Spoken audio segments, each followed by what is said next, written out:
Let's go!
Not over. Hey, everybody. Welcome to another episode of Indie Comics Relay. I'm your host, Keith Gleason, creator of the Mighty Mascots and promoter for the Plastic City Comic Con. With me, as always, Johnny C., creator of Sartana, Surrounded by Death, and The Pond. For who, Johnny? For my good cousin, Roger Morocco. I hope you're watching out there. Awesome. And then our third co-host, Harry G., graphic artist extraordinaire. What is up, guys? How's it going? Doing pretty good. How's it going? Doing great. It's a crazy weekend, crazy weekend as always. So, Johnny, you want to tell the audience where we were this weekend? Yeah, we were all gathered at Haverhill Public Library for the Haverhill Comic Con. So this is the library over there puts on a Comic Con, gets a little bit of an artist alley together with local talent, primarily from the area, and people who are from Haverhill. And we were lucky enough to table over there again this year, side by side with Keith.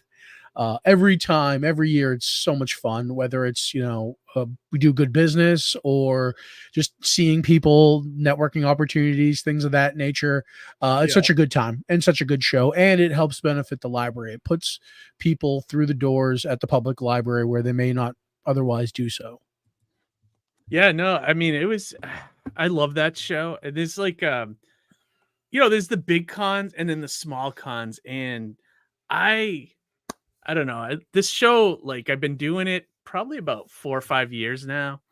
And I don't know, I just love the small vibe of it. I love being in the library and, and like there's only about 30 tables, but it's cozy. It is. Not only that, but one more thing about the Haverhill Public Library and how damn nice that place is.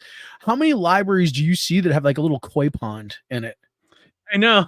You know what I mean? Like that's really nice. So if you have an opportunity to go to the Haverhill Public Library just to check the place out, it's really nice. Well, the other thing too is they have a great spiral staircase. Yeah, that too. It's that I love those. But they have a great crowd despite a million things going on in our neck of the woods. There was also Kids Con, which is Yep. Emily almost Druin's show. always the same. Yep, same weekend as Haverhill. And the Solomon Pond Mall had like a card show happening, and then there was a steampunk festival somewhere, and I don't know. There was we made the right choice though. Yeah, I have fun at that show, dude. I really do, you know. And then I took I don't even know if I should talk about this, but like I took a little trip over to the Comic Book Palace, which I finally met the infamous Glenn, the guy that made waves in the comic industry about a month ago, with his comments, and Mark Millar came to his rescue, all that. Nice guy, really nice guy. And that guy blew up. Like he legit got his channel has trending 1,000 subscribers now. Yeah. It's crazy.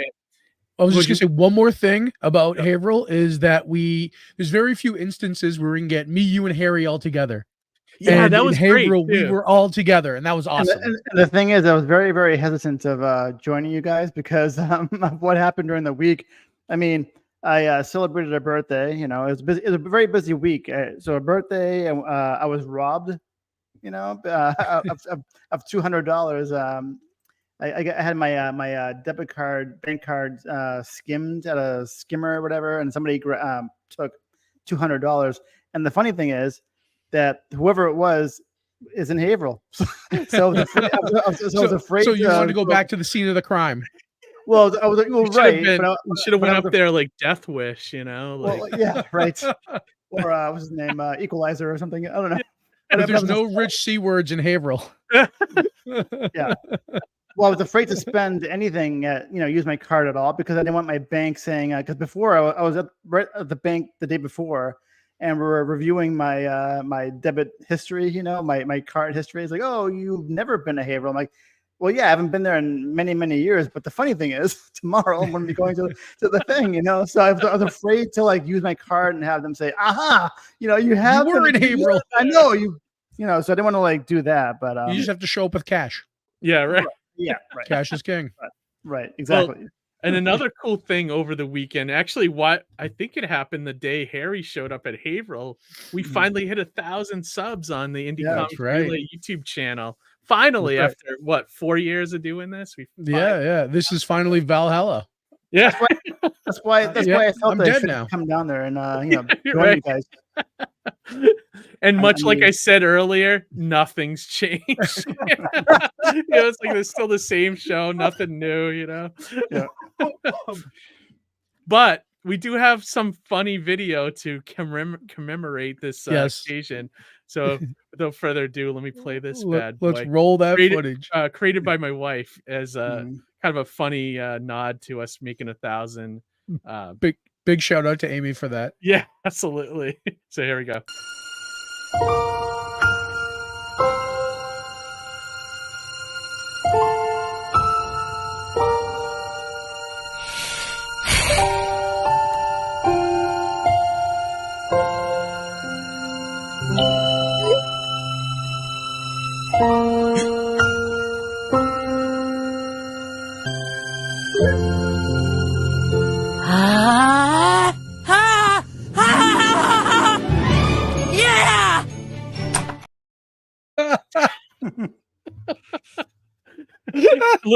Little did you know that was actually a real life recording of me. Yeah, right. Yeah. I was very worried over the weekend we dropped back down under 1,000 before Monday. Right. Hopefully we're a little beyond that, but we'll see. Like I got the email from YouTube today going, "Congrats, you're at 1,000 subscribers," and that's all it said. I was like, "Oh, I guess we're not in some kind of exclusive club yet, But I think in order to get monetized and all the other accoutrements, we have to get up our watch time, I think, to a certain period, and then we have to synchronize swatches.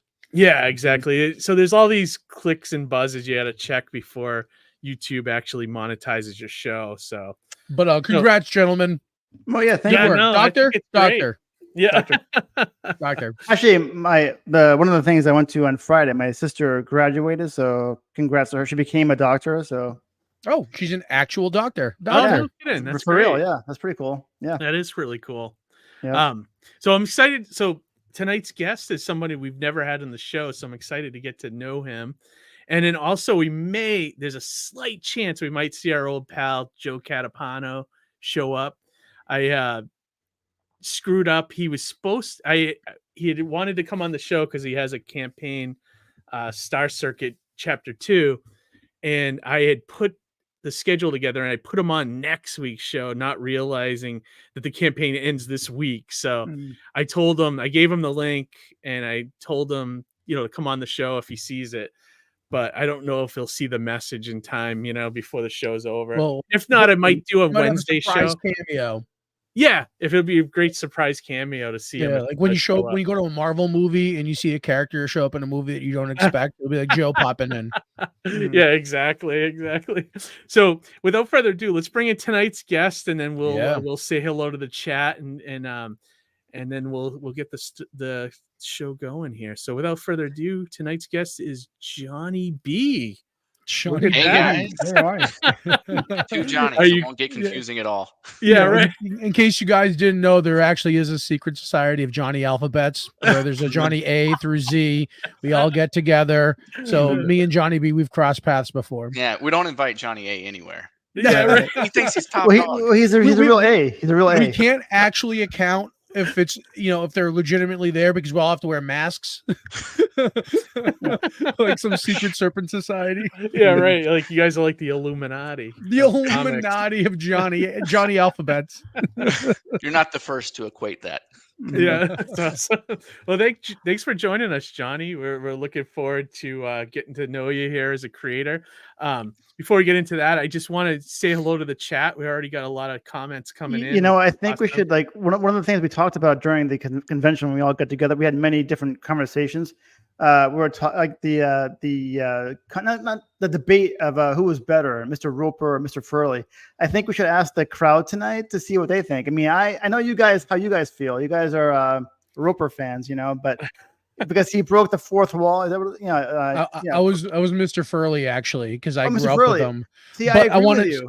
I want to say one thing though, Harry. Yeah. That debate lived rent free in my head. Mm-hmm.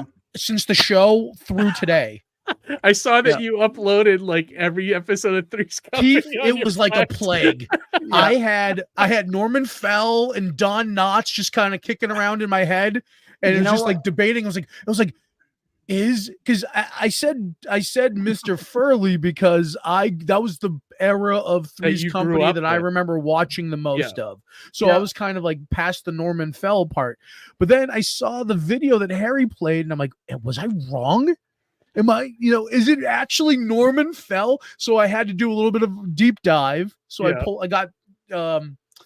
pulled episodes of Three's Company and episodes of the Ropers from YouTube and stuff, and I threw it on my Plex.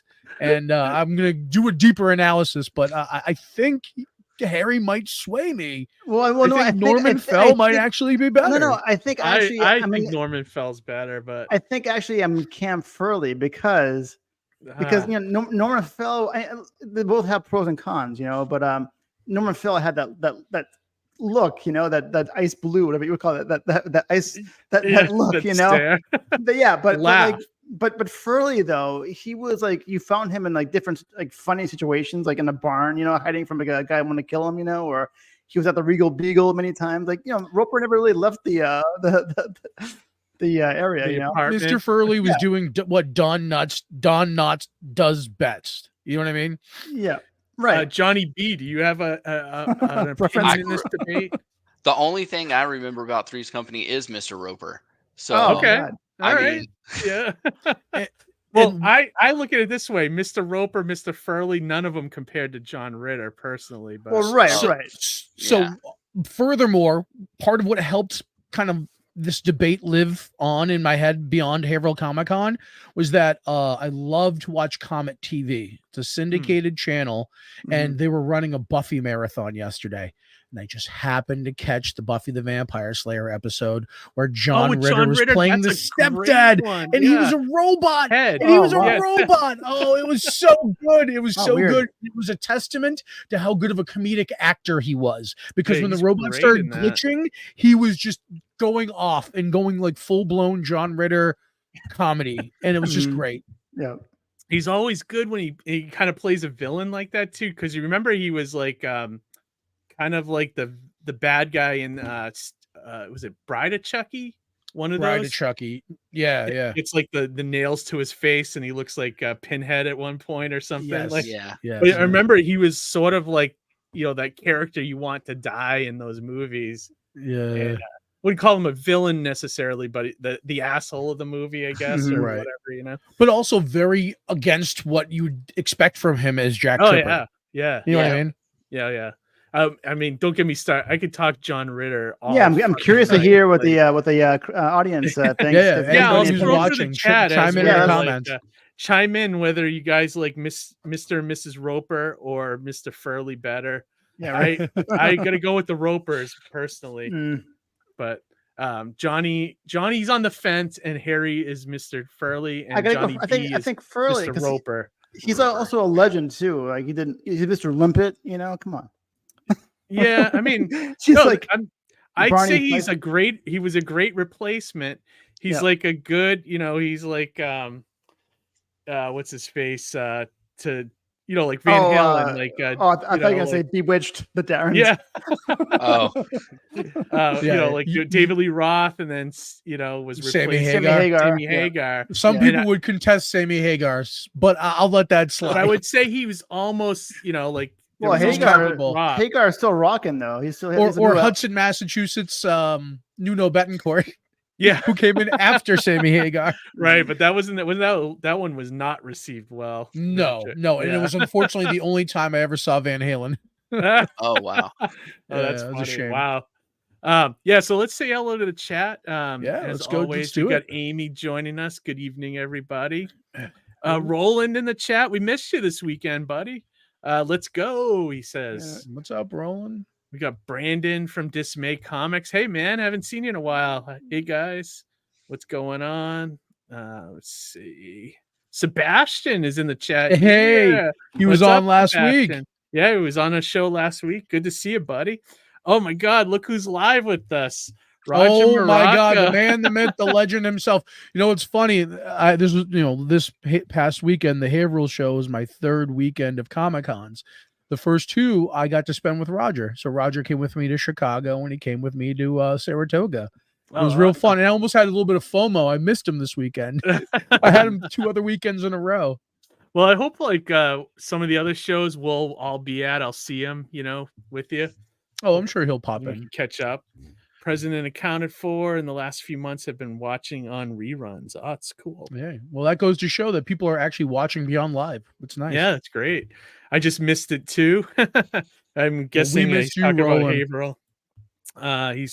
We were keeping an eye out for you, Roland, next time. Straight up. Yeah, you met Glenn Big Nasty O'Leary.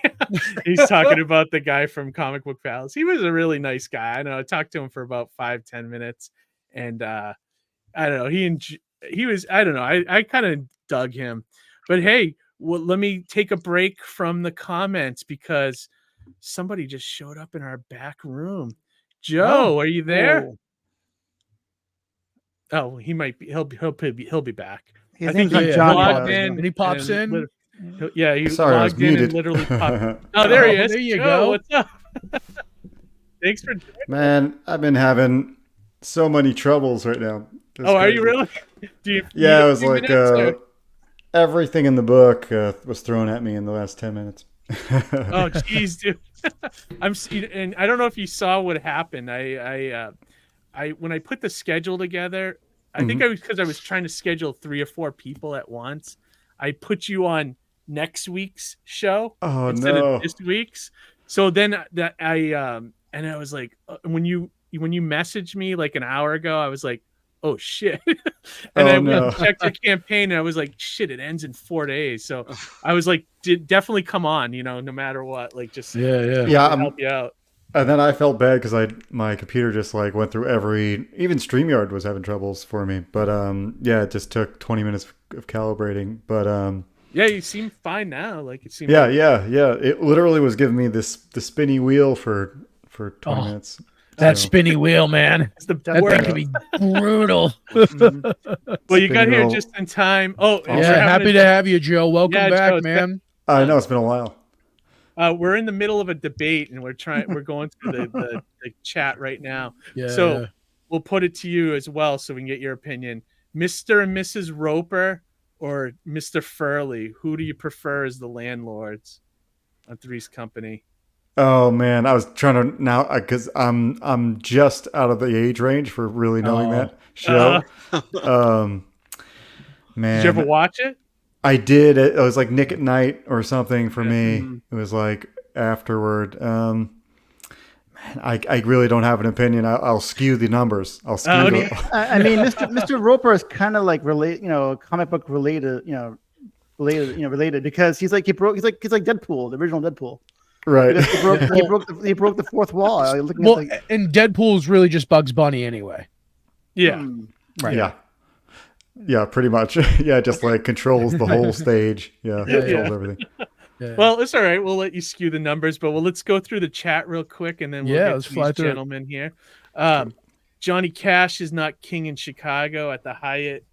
Debit and credit card only. Oh, yes. Must be talking about Harry's. He didn't mean Johnny Cash, the performer. He meant me. Cash is not king in Chicago at the Hyatt. Because, when we were at the Hyatt, they would not accept cash. We had to pay with credit card only. Oh, shit. Yeah. And I think that was a loss prevention procedure, something they put into place for loss prevention. But it's kind of inconvenient, because, who denies cash? It's kind of scary actually, because my bank said to me they actually dipped into my savings account, because originally they tried my checking several times. You can see them trying to attempt to grab money, but for when you were hacked, right? But my paycheck for the week hadn't been deposited into my checking account yet. They kept checking, so they somehow figured out how to get into my savings. And the vice president of my bank said, this is very, very rare because they never go into savings. They always checking. I'm like, all right, so can I get reimbursed anytime soon or what? But it's gonna be a 30-day, investigation. Or I'm like, investigation? It's we gotta make sure it's not you at the ATM trying to steal money so you can get more money from us. I'm like, from yourself. Yeah, you got me. You got me. Yeah, just take it. Sorry, I was gonna say I got one of my crypto accounts drained. I don't know what I did or what happened. No. Wasn't a big loss. They took the crypto, they left the NFTs. they didn't want the NFTs, the non-fungible tokens. And the NFTs, if you know anything about NFTs, they're really kind of ridiculous images that are just overblown, have a crypto price tag attached to them. But they left the NFTs, but they took all the crypto. Hopefully it wasn't too much. No, it wasn't too much. That's at good. All. At least it wasn't too bad. Moving on here. My wife says, I hope the channel keeps growing organically. Nice job, guys. Yeah, that is to be said. We don't farm for likes or anything. The most aggressive we get is Harry shakes down people in the supermarket aisleway. Yeah, subscribe to our channel. It's just that one time this weekend. That's just we finally hit 1K, Joe, over the weekend. Finally. Oh, that's great. Yeah, so we're finally there, man. It took forever, but we hit it. I'll play the video again later just for the laughs. But Roland said things like concurrent viewers, viewer retention, and frequency of content are big factors YouTube checks for. Yeah, we were talking about we're still not monetized yet, and I think it's because you gotta get a certain watch time and all that. Yeah, right? Yeah. And Harry's one of our big differentiators. I'm something. I'm special. After we added Harry, we accelerated to 1K. I've always been told I was special my whole life. Yeah.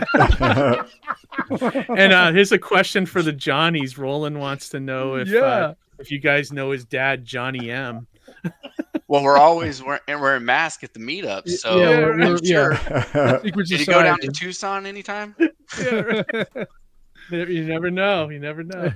Well, we have a Joey C, Johnny C, and Joey B now. Yeah, it's true. There you go. Yes. Ara, sorry I'm late. Hi all. Hey Ara, it was great to see Ara. you on Saturday. We're on your time, pal. Yeah, we saw Ara at the show this weekend. So So good to see you this weekend. Oh, really? Yeah. He lives up in our neck of the woods, but we hadn't seen him in conventions for a while, and he just showed up randomly, and it was awesome. Let me see. Awesome. He literally materialized out of nowhere, like Batman or something. Yeah. It's amazing. My wife said Roland sounds like a great name. Let's see what else we got here. Ara says Johnny B and Johnny C on the same show. Yeah. Luckily, it wasn't the same last initial. Otherwise, we'd have a time cop situation on It's our like hands. Right. It's like the gatekeeper and the keymaster being the same. Yeah, right. Not many comments about the Three's Company thing. I think that one was a bomb, Harry. My wife did chime in. She said, "When I was a child, I loved Mr. Furley. As an adult, it's 100% Mr. Roper." Well, you do kind of feel bad for Mr. Roper or Norman Feld because they got a bum deal at the end of their career. What would have been? Yeah, it's like they got a spin-off show, but what would have been better, the spin-off show or just staying on the show and going for the full 8 seasons? Yeah. Well, you got to think about it from an actor point of view. You know, you go from being supporting to the star of the show. I could see why you would do it. You know. Mm-hmm. It wasn't good material. But I do love that 8 Simple Rules clip of John Ritter when he went back and that he was it was great. And at the end Don Knotts shows up and they also did that in what was that Stay Tuned as well. Remember that movie where he was like John Ritter was that's right. He was sucked into the television, right? Stuck in the TV, whatever. He was sucked into the TV, but it was like a devil's like channel or something. Oh, it was all that shows was like it had like a hell bent to him, you know. Yep. But what this has effectively done is made me, you, and Harry look really old, Keith. Well, thank you very much. Yeah, Harry, thanks a lot. Thanks, Harry. But Nick, pass for 30 anymore. You can say Nickelodeon. We can say we watched Nickelodeon. Yeah, right. Yeah, that's or me. Nick at Night. Or whatever. Yeah, right. Yeah, no one watches cable. That's a boomer shit too. All right. Keep doing it. But yeah, no, and Roland said, I'm actually friends with one of Cash's great nephews. He does a lot of commission work. Oh, interesting. Wow. Cool. That's a fun fact. Yeah, that is a fun fact. So we got through all the comments. One thing I thought we could talk about before we actually get into, you guys as creators, we haven't actually discussed the James Gunn. James Gunn had released an image of the Superman, the new Superman from DC Comics, his version of it. And I just wanted to get everybody's thoughts on it. I could tell you like what I love about it and what I don't like about it at all. And do you guys want me to go first or? Yeah, go first, Keith. Okay. Sure. So what I love about, I think the actor is perfect. I love this guy from the movie Pearl, which he's relatively unknown, I think, but I think he's perfect Superman choice.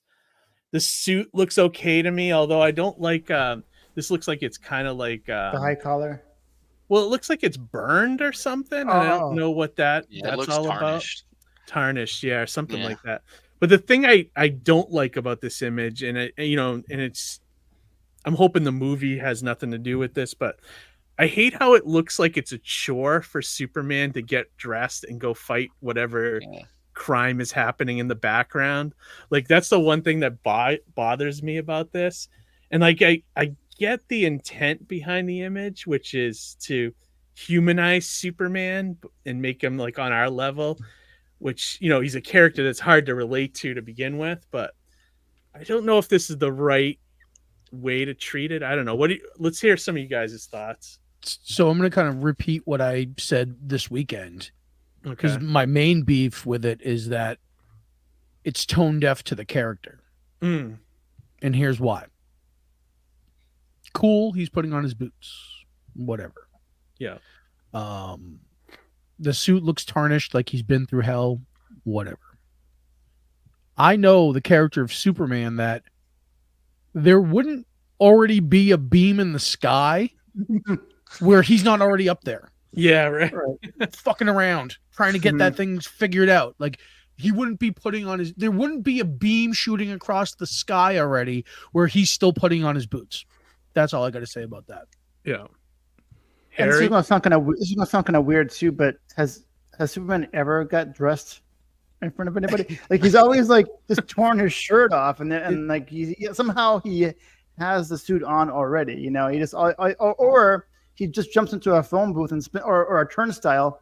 You know, that one of those like that door thing. You know, and he like just becomes Superman. You know, like it's always some kind of magic to it. You don't see him physically putting on his boots and like how Jack Bauer never ate breakfast or went to the bathroom. He's getting ready for a shift at the construction site. You know, like that's what it looks like.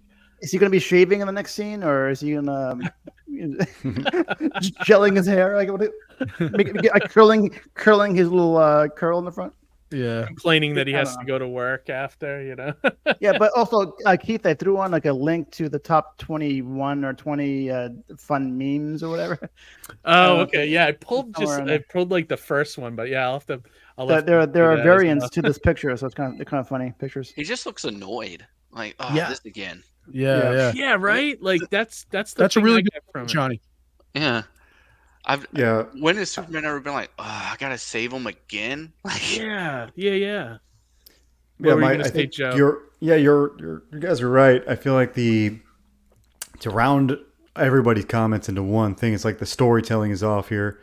I feel like putting on his like boots that slowly is almost like, I don't know, it's like almost standing still for his amount of speed. It's almost like he's almost like ironically doing it slower than he should. You know what I mean? Because he can do it much faster. So for you to get if anything, the image should be blurred of him like doing it fast. If there was like some sort of storytelling that would work for it.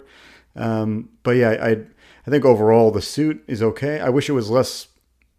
I don't know. It's like a weird mix of armor and rubber and like. I don't know. I'm not a super fan of just the texture of it. I think maybe that lends to the whole tarnishedness to it. But man, it's definitely one of my. Even the room isn't that cool. Like, there's no storytelling value. It looks like a psychiatrist's office or something. This image, done a session. You know, putting on the boot would have been better if it was the Fortress of Solitude in the background. Would have been better. Yeah, I agree with that. Something where there isn't like peril happening in the background. You know what I mean? It would have been better if you wanted to have a private moment of Superman putting on his boot, it would happen at the Fortress of Solitude. It wouldn't happen in some weird ass apartment where bullshit's happening outside. All that being said, I really hope this is just a bad image and that we get a really awesome Superman movie come whenever it comes out. That's what I'm hoping too. Like, I want to see the preview before And I have faith in James Gunn because I really enjoyed the Guardians movies. I enjoyed Suicide Squad that he did. I'm hoping this will be just as good. Some people were saying, some comments they made was the suit looked kind of like baggy in some places, and also they didn't like the high collar too. He's got like a high collar. You don't really see his. Oh yeah, I don't mind that. I'm okay with the high collar. Just that chunky sleeve knit. It feels it's an odd looking feel there. Yeah, it is. Like, I almost wish they went with just like the old Christopher Reeve suit or something. Oh, this makes me wish for the case of Christopher Reeve. Yeah, right. Even the hokey Gene Hackman, Lex Luthor, I'll take it. Like boots look like the same kind of material that Crocs are made of. It does. You just have to look for those pins that people put on the Crocs. Right. So one thing nobody mentioned was that he's got the red undies. Yeah, right. Yeah, it's funny. Like I found this too. Like someone did the that's one of the ones I saw. Yep. and this one I thought was pretty funny. Yeah, right. True story. Yeah. That's right. And there's Mario children. That's my favorite one right there. Somebody please send me a screenshot of that. That's awesome. And then with Al in his hands. This one was pretty good. Oh, that's rough. Oh yeah, Harry had shared this too, which is that's the best look at the suit yet, though. Is really close up. These are all the different memes that they have. Like top 20 something. I didn't look at it real sites quick. like this, there's like more ads than like. Oh yeah. Yeah. But like, I'll just scroll through real quick. But there's some funny stuff here. That was one we just saw. We saw that one. What's happening up there? Oh, that's great. That's pretty awesome. That's great. Yeah. Someone did it like a comic. That's great, pretty cool. too. But see, even the comic one is I think better. Like that's for some reason, Superman because it doesn't. I think the background there, right? Because they toned down the nonsense happening outside. Oh yeah, the boots. The Astro Boy boots. Joker. That's great. That's great. Some funny stuff. But yeah, no, Godzilla. Yeah, Godzilla. Oh, and there was also a Ghostbusters one too with the Stay Puft Marshmallow Man in the background. Stay Puft would be cool. No, that's one I saw. I don't think you have it here, but wait. Go back up. Go back up. Go back up. That would have been better. Yeah, that would have been absolutely. fantastic. That because that's a much better moment. If they didn't put like danger, Superman 3. Nice. I love that one. That's great. Oh, that's funny. One Punch Punch Man. That's even better. Oh man. Oh, that's good too. Is there somebody needs to put him on the bench next to sad Keanu. Yeah, right. Right. These are pretty funny. Simpsons. what was that? That's funny. There was a Ghostbusters one too. So, yeah.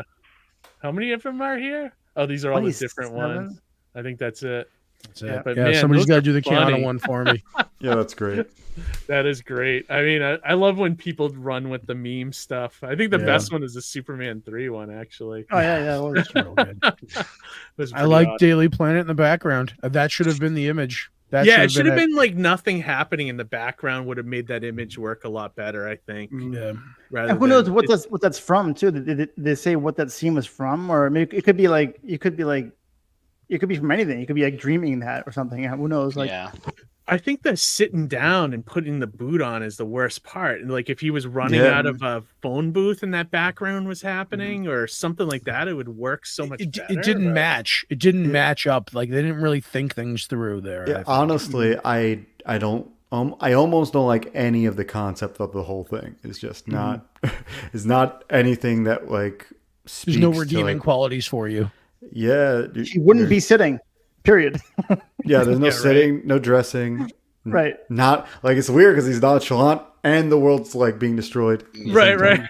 Like Brainiacs in the sky or whatever that is in the background. Coming out of the phone booth, like a transition from Clark to Superman would have been cool. I think that would have been cool. Some of the comments coming in, let's see, with people are, it's in flattering photo, especially with the lighting. I don't like the design of the suit. Yeah, definitely. Yeah. JD Rosario, hey man, thanks for coming in, joining us. What's up, everybody? Thanks for watching. Suit looks like Doctor Strange's costume with the patterns and colors. Johnny is right. The colors are wrong, too muted. Yeah, no, I agree. Johnny B said that. Yeah. Tone Deaf is a great summary of this image. It's so bad it seems like a parody. Yeah, I can see that. Ara said, I thought the same thing. I thought the same thing as Johnny C said. Oh, there you go. Superman gelling his hair was a gag in a 2011 Mad cartoon. The tracks. Cue Megadeth cover of Nancy Sinatra boots. That would be great. Payless Save More has a different meaning for Clark. I still think the best one was the Superman 3 one. Yeah, that makes more sense than this photo, you know. Yeah. But yeah, so I thought that would be a nice little thing to just break up. I do like the logo though, the new S. That's pretty cool. Yeah, no, I mean they always have to change S, isn't it? I thought it looked like the Man of Steel S. No, is it not? Was it? It looked a little kind of like the Kingdom Come version, but that maybe. Yeah, I think it looks more like that actually. I think. Yeah, and Scary Good said it looks like he's being put out by having to be a hero. Yeah, no, that's exactly the feeling I get from it. Well, I think what we were looking for was a more optimistic Superman after having coming through the Zack Snyder stuff. And to get a little bit more of like the melancholy Superman, I think is maybe Well, hopefully You know, it's just an image and that's it. Like, you right, know, exactly. hopefully I have high hopes for the movie. I'm gonna being give good. Gunn the benefit of the doubt until I see a trailer, you know. But yeah, I don't like what we've seen so far for sure, you know. Yeah. Let's push mainstream aside, though.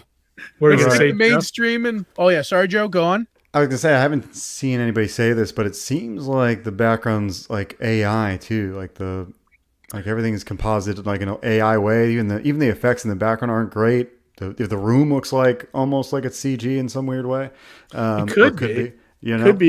You could have been like, "Hey, sit down in the suit, pretend like you're putting your boot on," and then they just generated the image behind them. Yeah, I almost wish it was, because then I could be, like just write it off as like a really quick promo thing that, you know, they didn't want to spend any money on. Cool. Yeah, who knows? Did they think say that scene is in the movie? Do you think we're gonna have to watch that? No, I don't. think so. Not at all. I hope not. I don't know.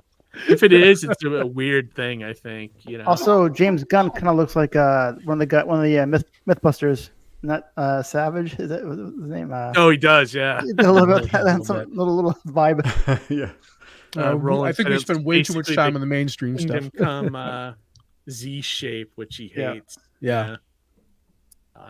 But anyways, yeah. So I thought that would be a thing to break up before we get into the discussion of comics here. Hell yeah, Johnny B. Since you're our new guest, we always ask our guests how you got into comics. Like, was it like, did you read a great comic in your past, see a great cartoon or TV show, movie, or something that kind of put you on a path to becoming a creator?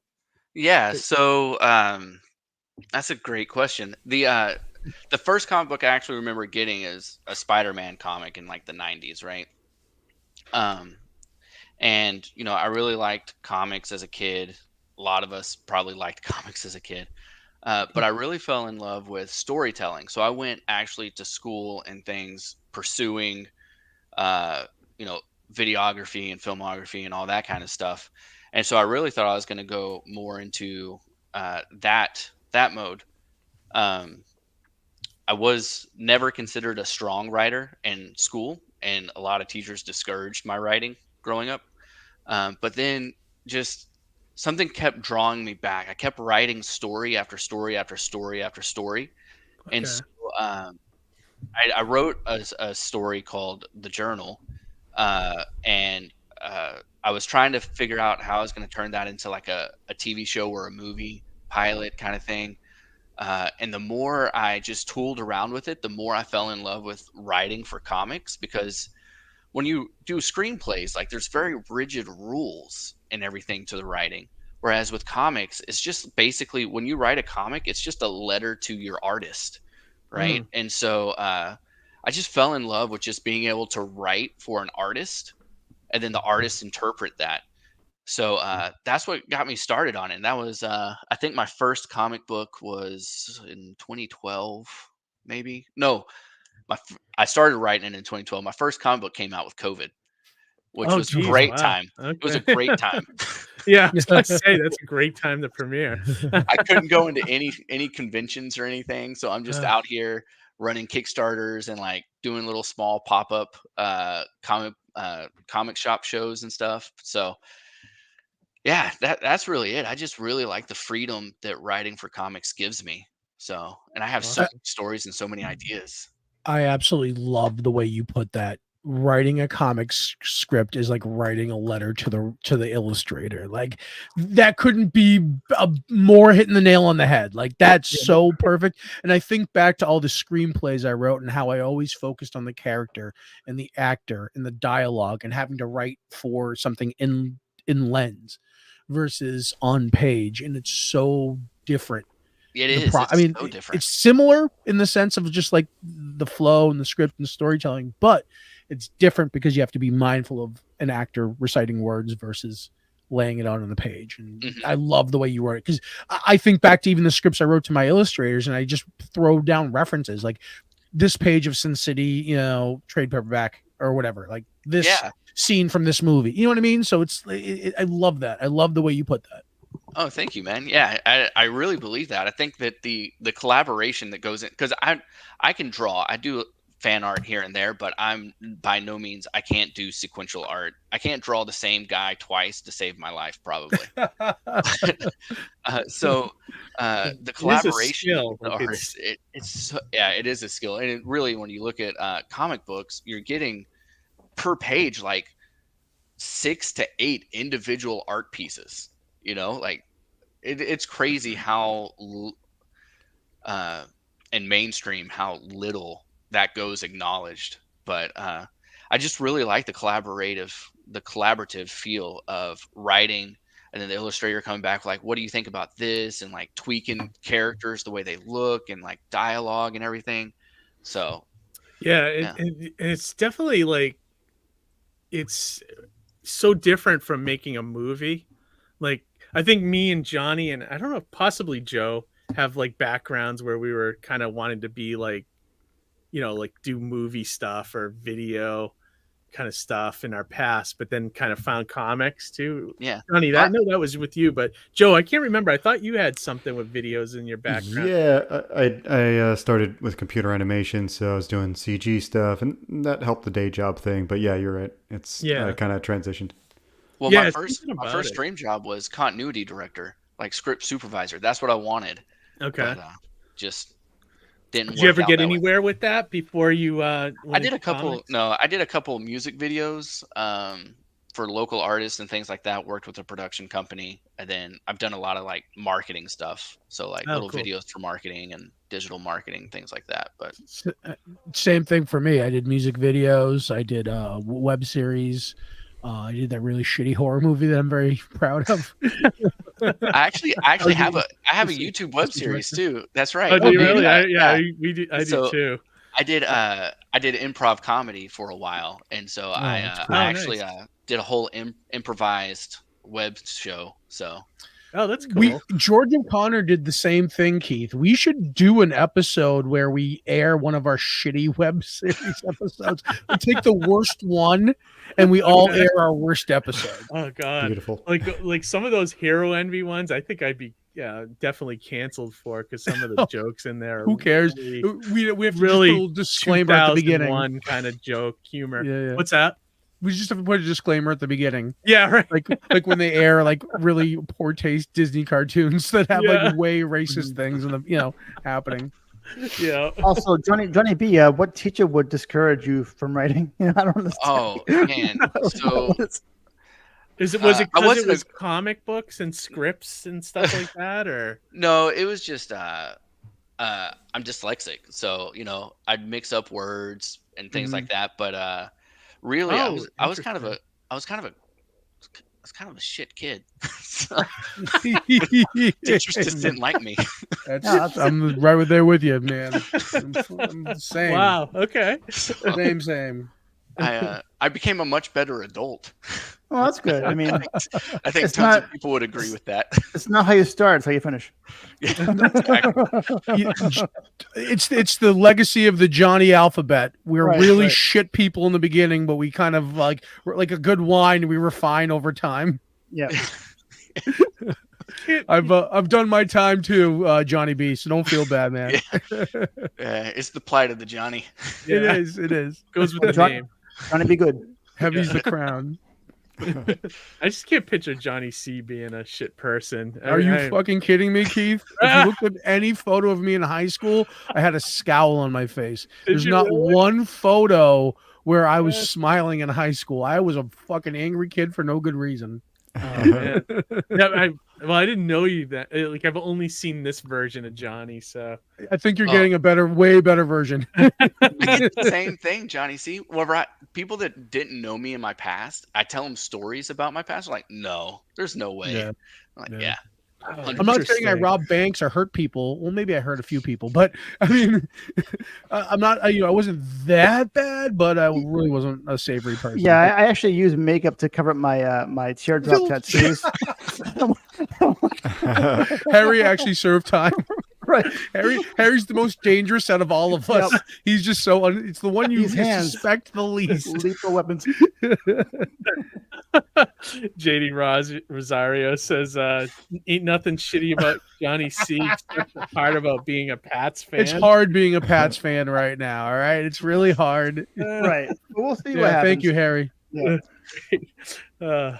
Man, well, that's interesting. Like, because it's interesting you both have the same name and you both had that same kind of background, which is Secret Society. Yeah, yeah. that's what So we talked about.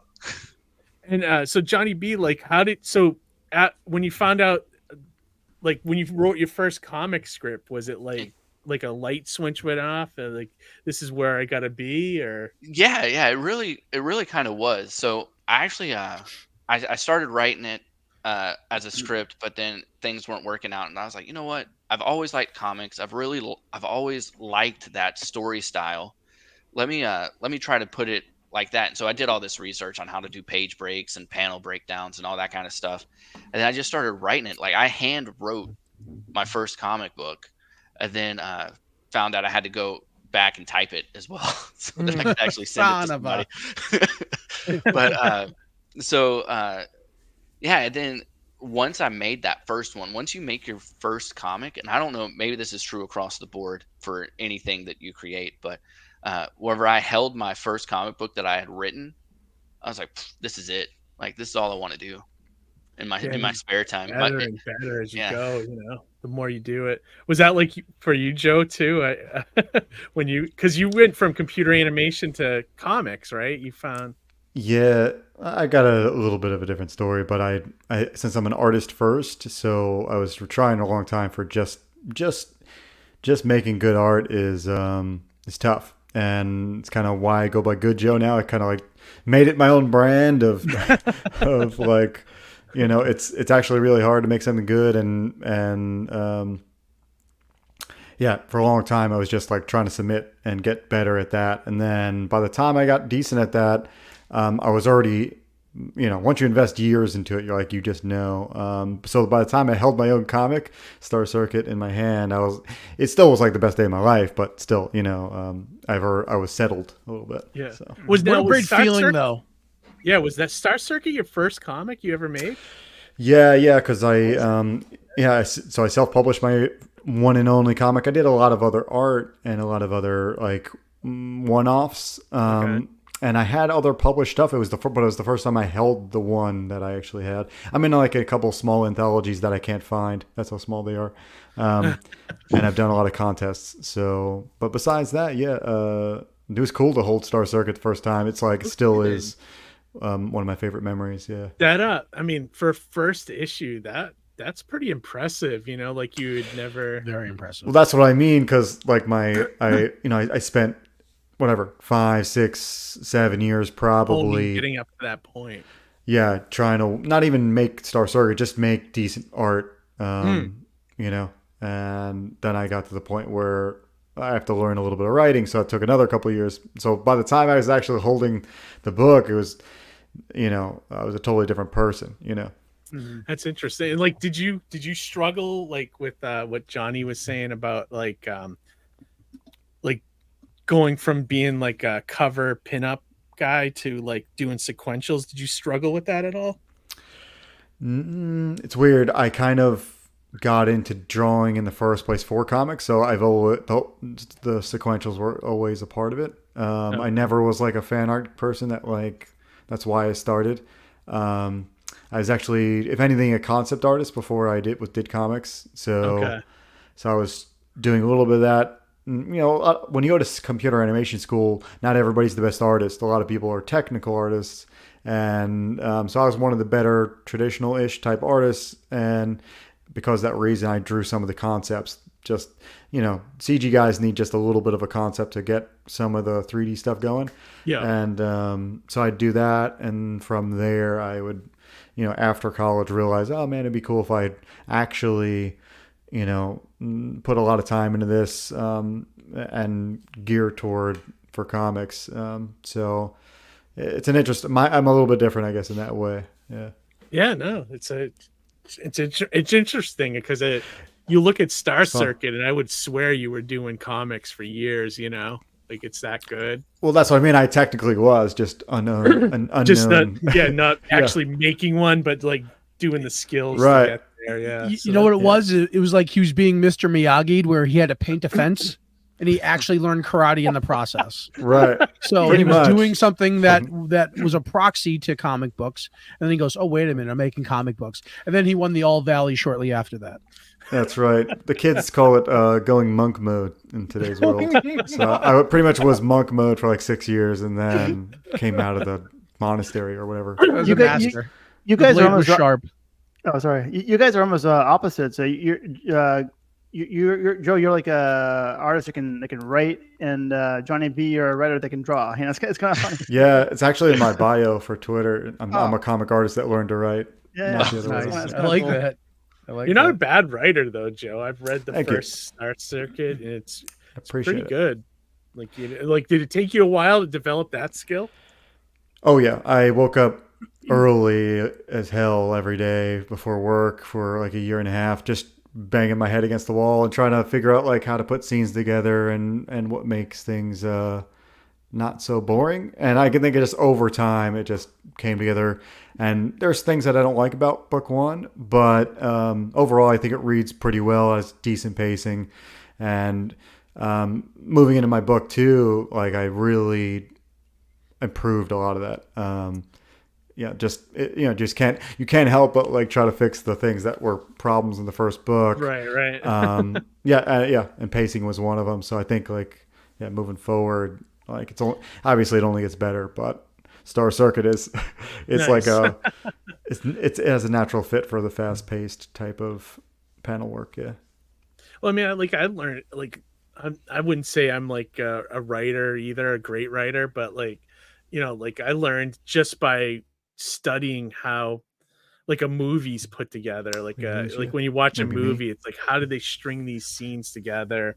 Or even a TV show, like when you watch Maybe it's my internet. an entire season, like say a 12 episode series, and they have like one long running storyline, like you kind of study how they built like the first 3 or 4 episodes is like the first act basically, and things like that. And you just it was like I think Tarantino said this, like Quentin Tarantino, like his film school was just watching movies. And like, so it's same with me. It's like reading comics, lots of comics, and then watching movies and shows and seeing how things are just put together, and you kind of pick up those patterns, I guess, or like those styles of writing. And So what Yeah. helped me when I started writing and was writing for screen at the time was downloading and reading scripts of movies that I enjoyed and Yeah. looking at them from that way. And then, and how they put those scenes together and things correct. like that. Yeah. Because I knew the context of the scene that I watched. I've seen the movie a million times, but to see it written on the page and see it broken down that way gives you a whole new perspective, and that kind of helped me in just terms of writing that. And then writing the web series where I had to write like a new script every month practically, where, it was at least 20 pages, Mhm. roughly 22 pages, something like that, enough for like a half hour kind of sitcom thing. So, and writing for that every month, that process, it helped kind of crack it. And that's how I got started.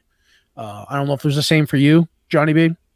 Yeah, I mean, there's a YouTube channel that you can watch. I don't know what it's called, where they actually play the movie and they have the script scrolling as the movie's Oh, playing, cool. so you can Yeah. watch the script and the movie. Cool. But yeah, one of my processes, whenever I was getting into that world, was they had us watch a scene, and then you had to storyboard it. You had to like, okay, so how would you write this scene as a script? So yeah, I very much learned by watching movies and TV shows. And there's also a great book, Words for Pictures, Okay. by Michael Bendis, which is really, really good.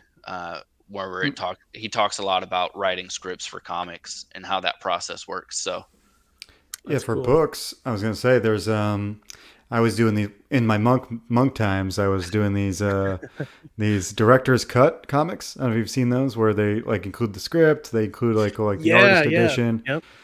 DC's done, Marvel's done them, but like I'd get those, and then I forget which, because I'd go get critiques, and one of the critiques I got from at like a convention from one of the pro artists.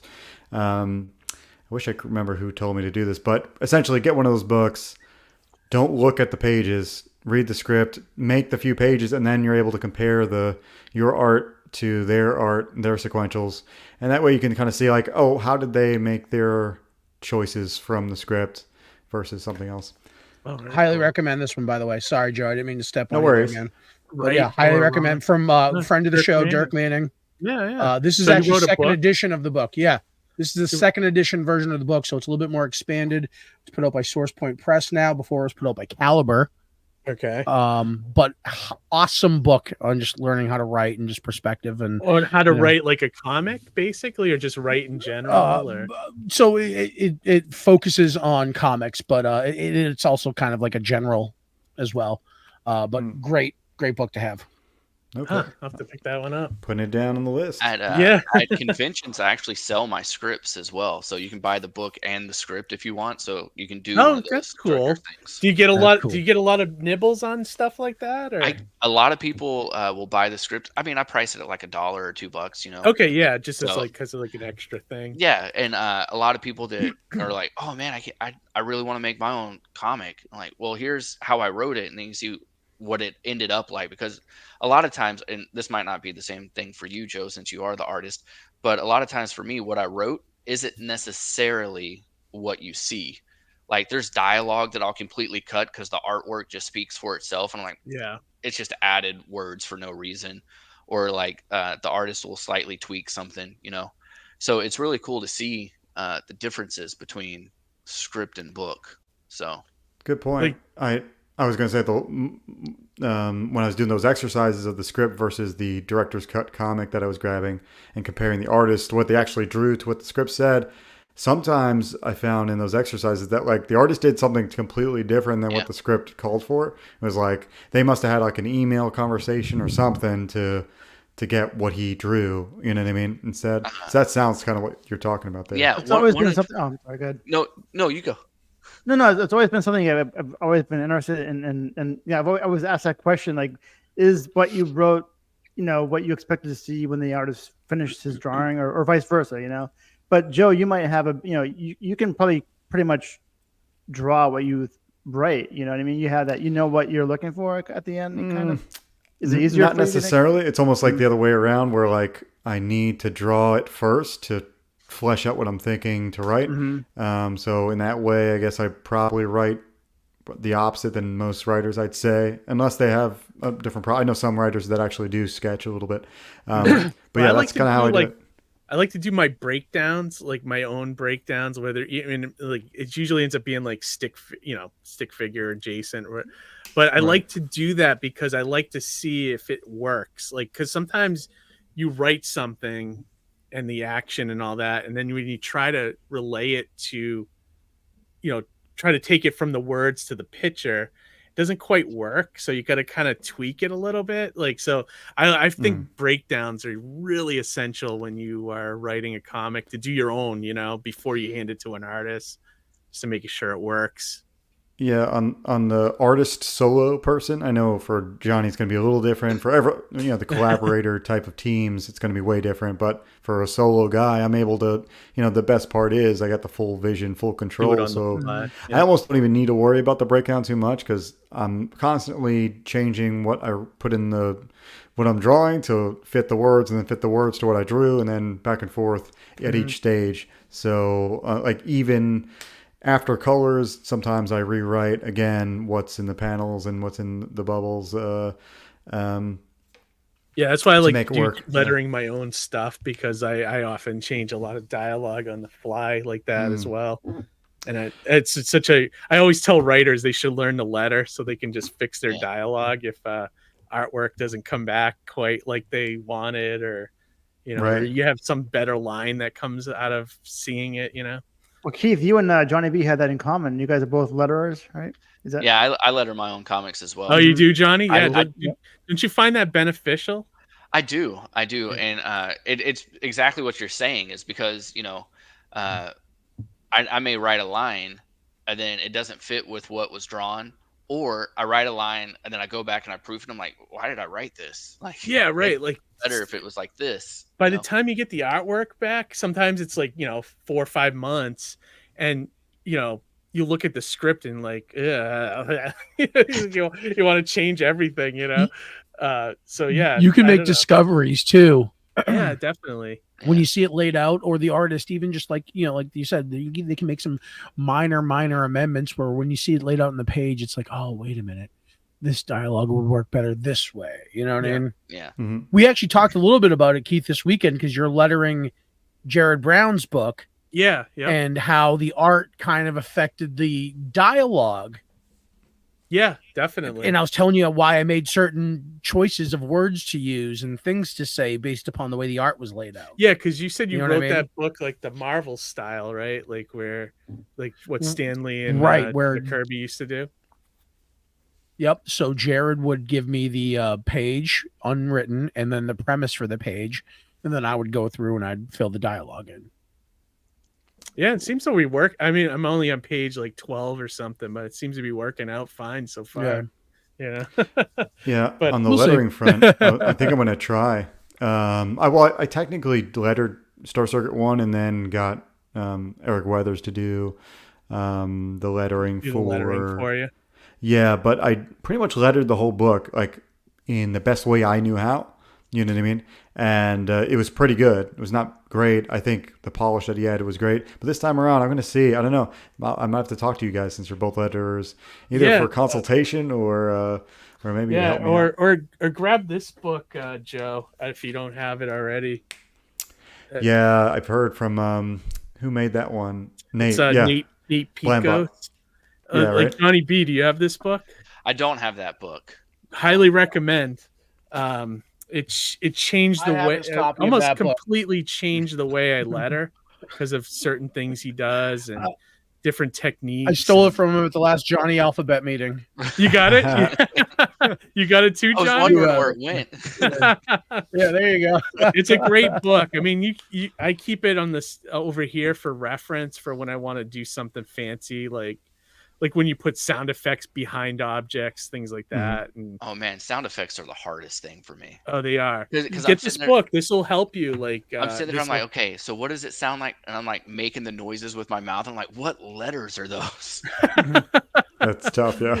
Yeah, that's a tough part. Like I always hated the sound effects that are like more like a verb or something. Like I'm lettering a book now, and I was having a debate with the writer because the characters are crying, and he has like the sound effects as like sniff and then the word sob, and like I originally changed it to wah, like WAAH, because I like feel like when you cry that's what it would sound like, not you wouldn't be going sob, so like I don't know, I lost that battle, but like I don't know. That's my thought. Like, if you're gonna do a sound effect, it should sound like what you're trying to mimic, I guess. Can I ask you a quick question, Keith?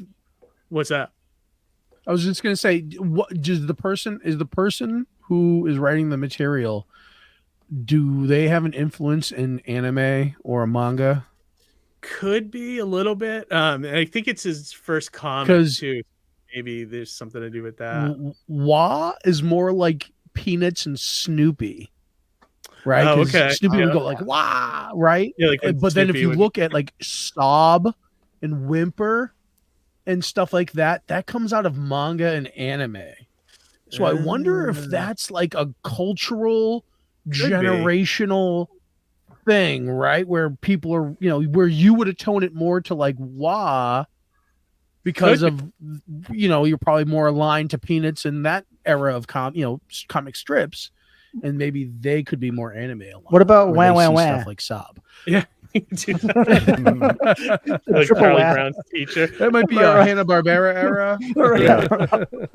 No, but I always thought like sound effects should be the sound. Like you should try to mimic the sound, like Johnny B was saying, like where you try to sound it out with your mouth, and like sometimes you don't know how to do that. Well, do a lot of these sound writings come up in other comic books by reading? I'm sure they come up like the swoosh and other things. Yeah, I'm sure they come up a lot. They do, and you can reuse some of them. But then, like what Keith was saying, some of them are just like, I don't know an alternate for sniff because I don't know what what letters do you use for Yeah, that? right. You know? Like sniff seems okay to me, but it was like the sob that kind of threw me Yeah. off. Like, I don't know. I could be wrong. Like sob could be perfectly fine, but Like when you break a window, you don't write glass shatter. yeah, right. Yeah. Yeah, right. It's like I think over the weekend I said it's the equivalent of Kevin Sorbo actually saying disappointed in that scene of from Hercules, The Legend Continues or whatever. He actually said the direction of disappointed, and they actually filmed it. That's great. And put it out. An actor does the sound or whatever. Yeah, that's great. Or the stage cue. The direction, the stage direction. Yeah. That's funny. But yeah, no, I mean, I don't know. I find the whole process endlessly fascinating of making comics. I'm sure most of everybody in the audience does too. Yeah. But yeah, I'd love to like I want to look at both well, I know Johnny B, you don't have a campaign, but you were here to actually more promote your comic, and then Joe has a comic on Indiegogo that we'll look at as well. So but congratulations on the performance of the campaign though, right? Because didn't you hit Johnny B? Oh yeah, I got funded. Yeah, on Kickstarter. Nice. Yeah, I got funded. I've only had one project by like 178% or something like that, right? Yeah. Well, didn't you like overperform? Oh, that's great, dude. Yeah, I did. Yeah, man. Congrats, dude. That's awesome. I pay all the art outright, right? And I pay in increments as I go, and then I use crowdfunding just to try to back pay myself for the art that I paid for, so to speak. Yeah. So, yeah, I go. mean, the book was already made, so everyone that backs my stuff knows that like it's already done. I'm just trying to get my capital back that I put into it. So, yeah, no, that's awesome. Couple Speaking comments of, before we look good. at the campaigns. Devil Flyers in the chat. What's up, buddy? Good to see you here.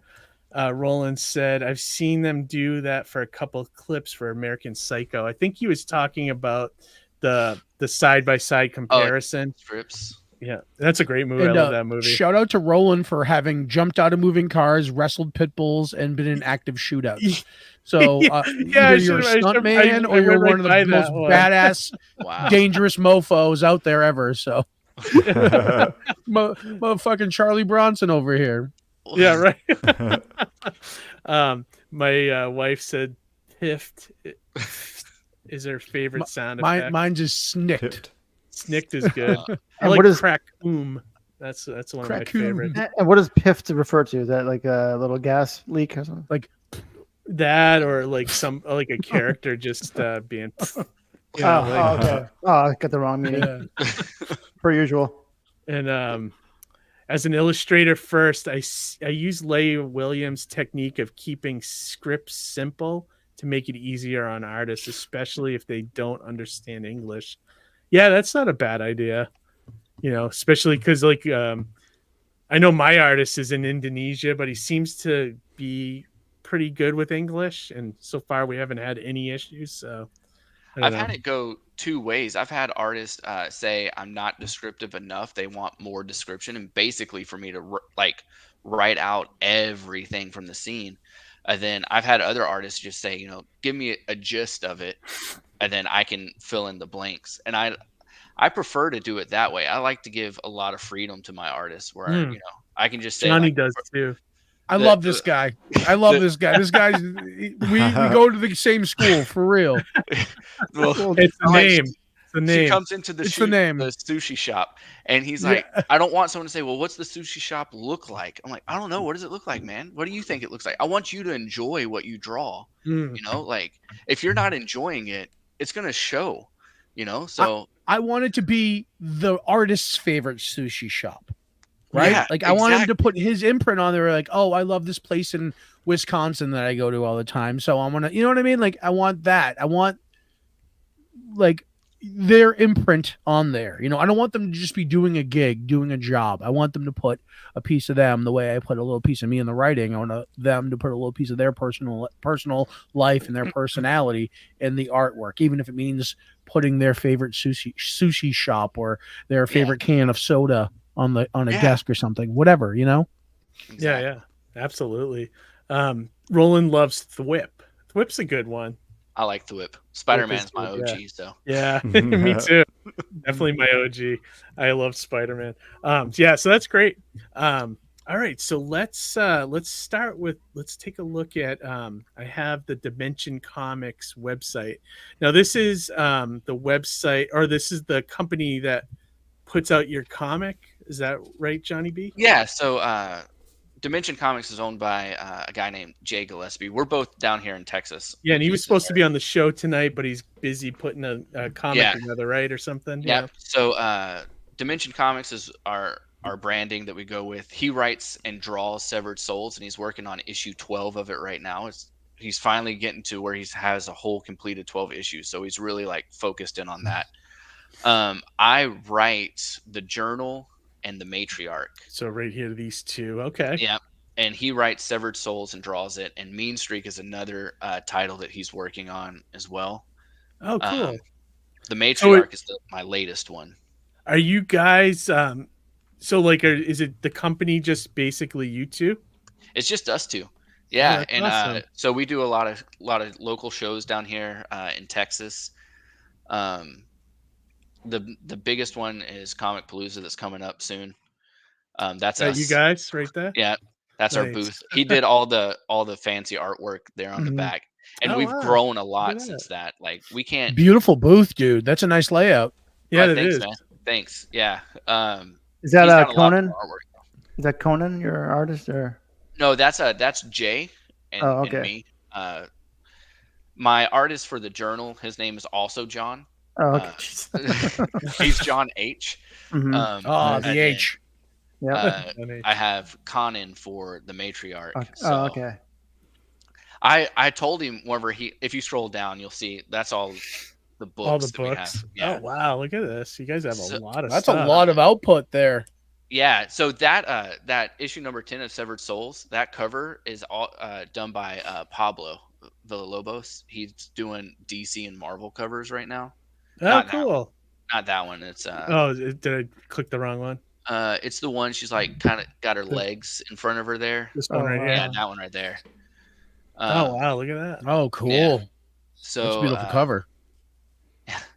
So yeah, he's that's issue 10, and he's almost done with issue 12. He's gonna have it done by Comic Palooza, which is not this coming up weekend, but next weekend. Does that complete the Nice. story? Is that why? Like, is it 12 issues? Yeah.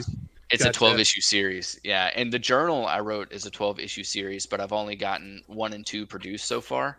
Okay. And then the Matriarch will be a 4 issue, and it's not on this list because I don't have a physical copy of it yet. Oh, gotcha. Those should come in this week from the printer. These so. are 22-page issues? So for my books, I keep it between 22 and 24. Severed Souls, he's really all over the place. I think he's got 12 is going to be an oversized. I think he's at like 38 pages for Wow. Severed Souls, but I think his biggest one's 28 currently. Wow. So, That's ambitious to do 12 issues like as your first time comic, Yeah. you know? It's and like he's, almost crazy. He's been working on Severed Souls for a while. So like even before you started in comics? yeah. So Wow. whenever I said I'm going to make a comic book, I joined a meetup group for Houston local comic creators, and that's where I met Jay. And he was Okay. at issue 3 at that point, or 3 or 4. And then after I had made issue 1, I said, "Hey, do you want to like do this together?" And he said, "Yeah, let's do it together." So that's where we've been doing. Cool. Is So- there any previews or any Nice. interiors we can see Yeah, do you have any interiors on the site, or is there somewhere? a link you can send me in the private chat? For sure. If you want to see interiors of the Matriarch, the Kickstarter has it, and I can send that over. Yeah, send that to me in the private Yeah. and I'll pull it up. I saw some of those, and your artist for that is also went to the Kubert School. I read Keith. Yeah, you he know. did. Oh, no kidding. And I went there. Yeah, this is his. I believe this is Conan's first comic book to do, and also for the What Journal. year was he at Hubert School? Do you know? I don't know off the top of my head. How old is he? Do you know? I don't. Okay. I don't know a lot about Conan. We meet once a week. Once every other week, but The name And doesn't he's sound familiar, so he's up in Chicago. okay. Oh wow. So All right, let me bring this up, and then let me. I can get some interior. I think in yeah, there's if you want to see Yeah. interiors of the journal, it So would this be is the that one. matriarch. So this Yep. has some of the interiors. Oh yeah, look at that. Oh, cool. So this is the one you're writing, right? Yeah, so I wrote this one, and it's set in another galaxy, and basically humans are sold and bought, and there's an organization called the Matriarch that controls humans, and I the got a I Yep. got a very Empire feeling out of this. yeah, it's a little Empire-esque. So I then like it. the main antagonist or protagonist is named Alicia, and that's her as a baby. Her family gets taken away, but she's kind of like guarded and protected from the matriarch by an unknown person, and then she grows up to just want to dismantle the matriarch. And then this is the journal. Oh, that's cool. The journal looks cool too. What's the that's premise really on the cool. journal? So the journal is in the future, and there's been a global war, and we wiped out like 2/3 of the population, and this is set years and years after that. So we have a one world government. That government tries to cover up past governments, right? So the main character George is sent to uncover what they call a relic, and in doing so, he meets up with this guy named Vladimir, and Vladimir kind of opens his eyes to the government not having everyone's best interest in mind, and then it's just overthrow the post-apocalyptic government story. But Okay. what's interesting about it is the government is the World Allied Government, and its law force is the World Order Law Force, or WOLFs for short. And then whenever he creates this militia to overthrow the government, they start referring to it as the Vigilant Anti-Military Person, or VAMPs. And so it's werewolves versus vampires Oh, neat. without, Love that. without blood sucking and transforming into wolves. However, the government puts a tracker in your neck, in your jugular, and to get it out, you put 2 puncture holes in your neck, you push it out, and then the elders, the electronic living database record servers, can't track you anymore. So to them, to the elders, you appear dead, right? So as a vampire, as a vamp, you are the undead. That's very clever. I like that. I love the that. other, Yeah. the other thing is the tracker can also synthesize certain drugs, and so the World Order Law Force, or the wolves, actually get steroids injected into them. So they're bigger, they're beefier, Nice.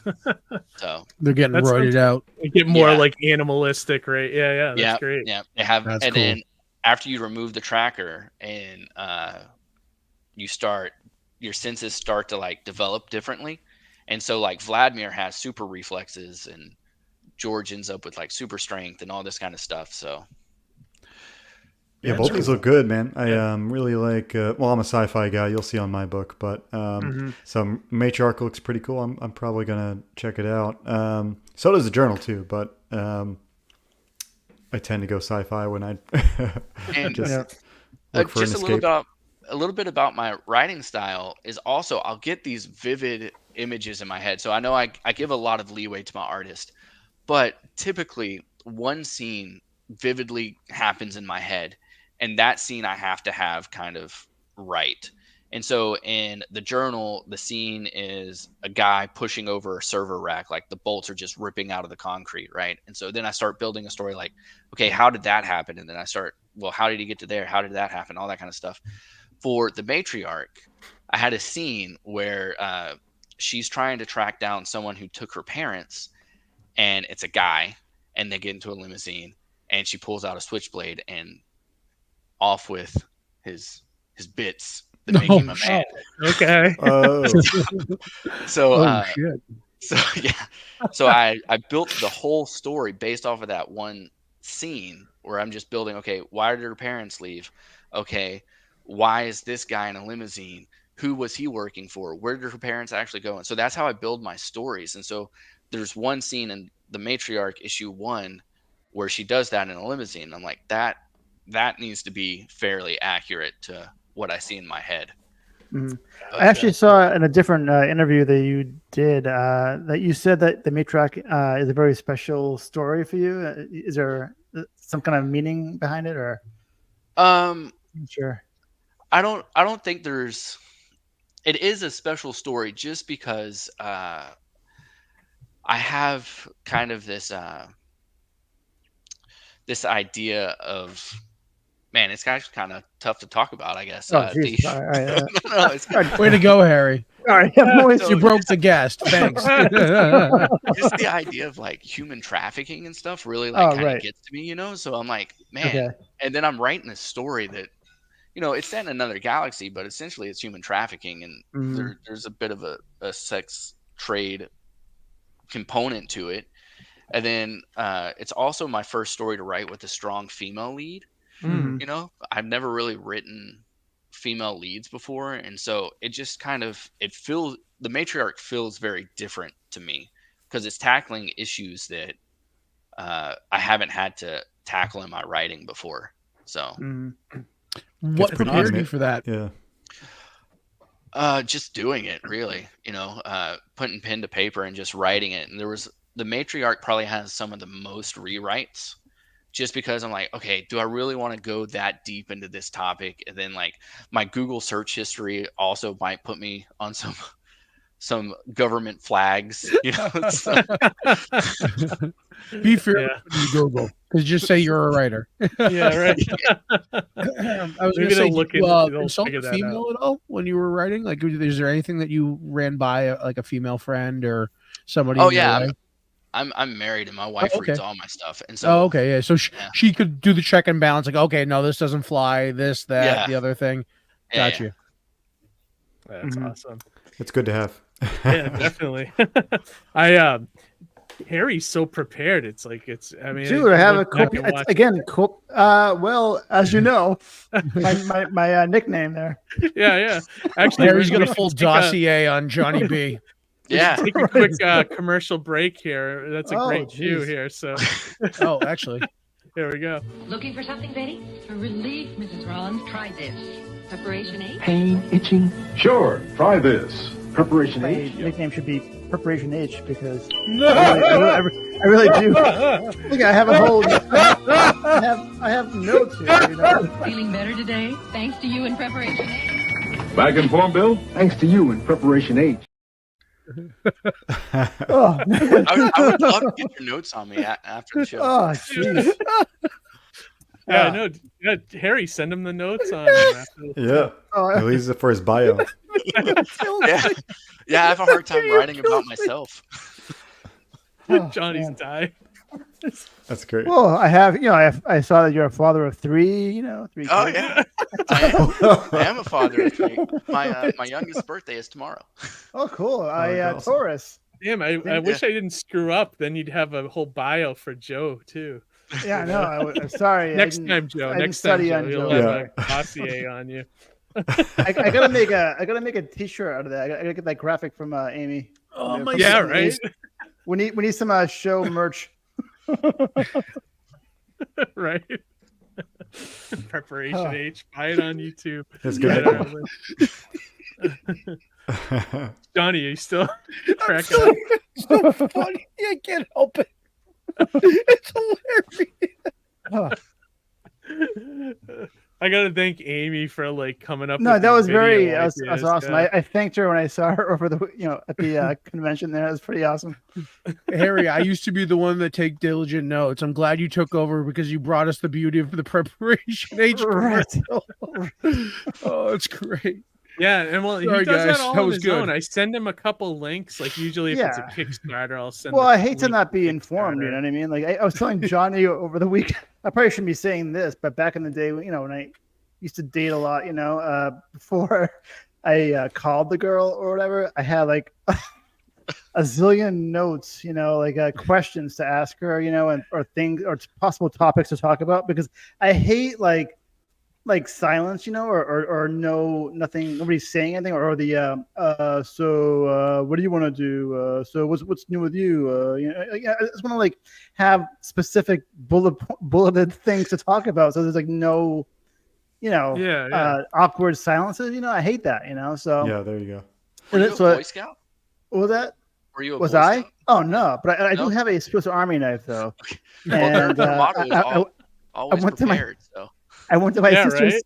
I went to my sister's graduation on Saturday, and I walked through the Song Arena over here in Lowell. And the guy's like, "Oh, you can't come in here with that. Like, it's a Swiss Army knife. It's like, listen, it's like an inch long. Who am I gonna? What kind of damage can I inflict here with this? With like a little pocket knife, Like, so the guy made me walk all the way back to the parking lot, like a mile away, just to go bring it back to my car. I'm like, anyway. Anyway, Right. actually, that's actually a good cue to let's take a look at Joe Catapano's That's a good segue. Go campaign here as well. Yeah. Now I speaking of can Swiss vouch Army for knives. this one. I've actually read Star Circuit #1, and it was great. right. So like, I totally recommend people check out Star Circuit Chapter 2. But Joe, you can take the floor and let us know what's going on with this. Sure. Well, I feel like I never do this, but I don't know if you're prepared to play a trailer on here, but of course. this trailer I feel like opens up well for the vibe, and it'll probably perk me up. I'm kind of tired, but at the same time, yeah. I think I Star hit the Circuit 1. audio, but let's see. Let me know if there's no audio when I hit play here. Sure. All right, cool. Let's try this. There it Welcome goes. to Colony A.2.1. Here, a vast network connects the minds of each member of the populace, delivering endless entertainment. Augmentally custom made for each individual member free of charge. It's the cornerstone of modern life, a perfect system. That was until a street racer named Atlas Matriarch caused a glitch in this flawless system. It went undetected by the system admins, but now has the attention of a nefarious power who will do whatever it takes to retrieve the cause of the glitch. Atlas. Now relentless android assassins have been dispatched to capture him. In order to escape this threat, he will need to overcome the impossible, with the glitch in tow. But hey, impossible is just something losers say when they've given up, right?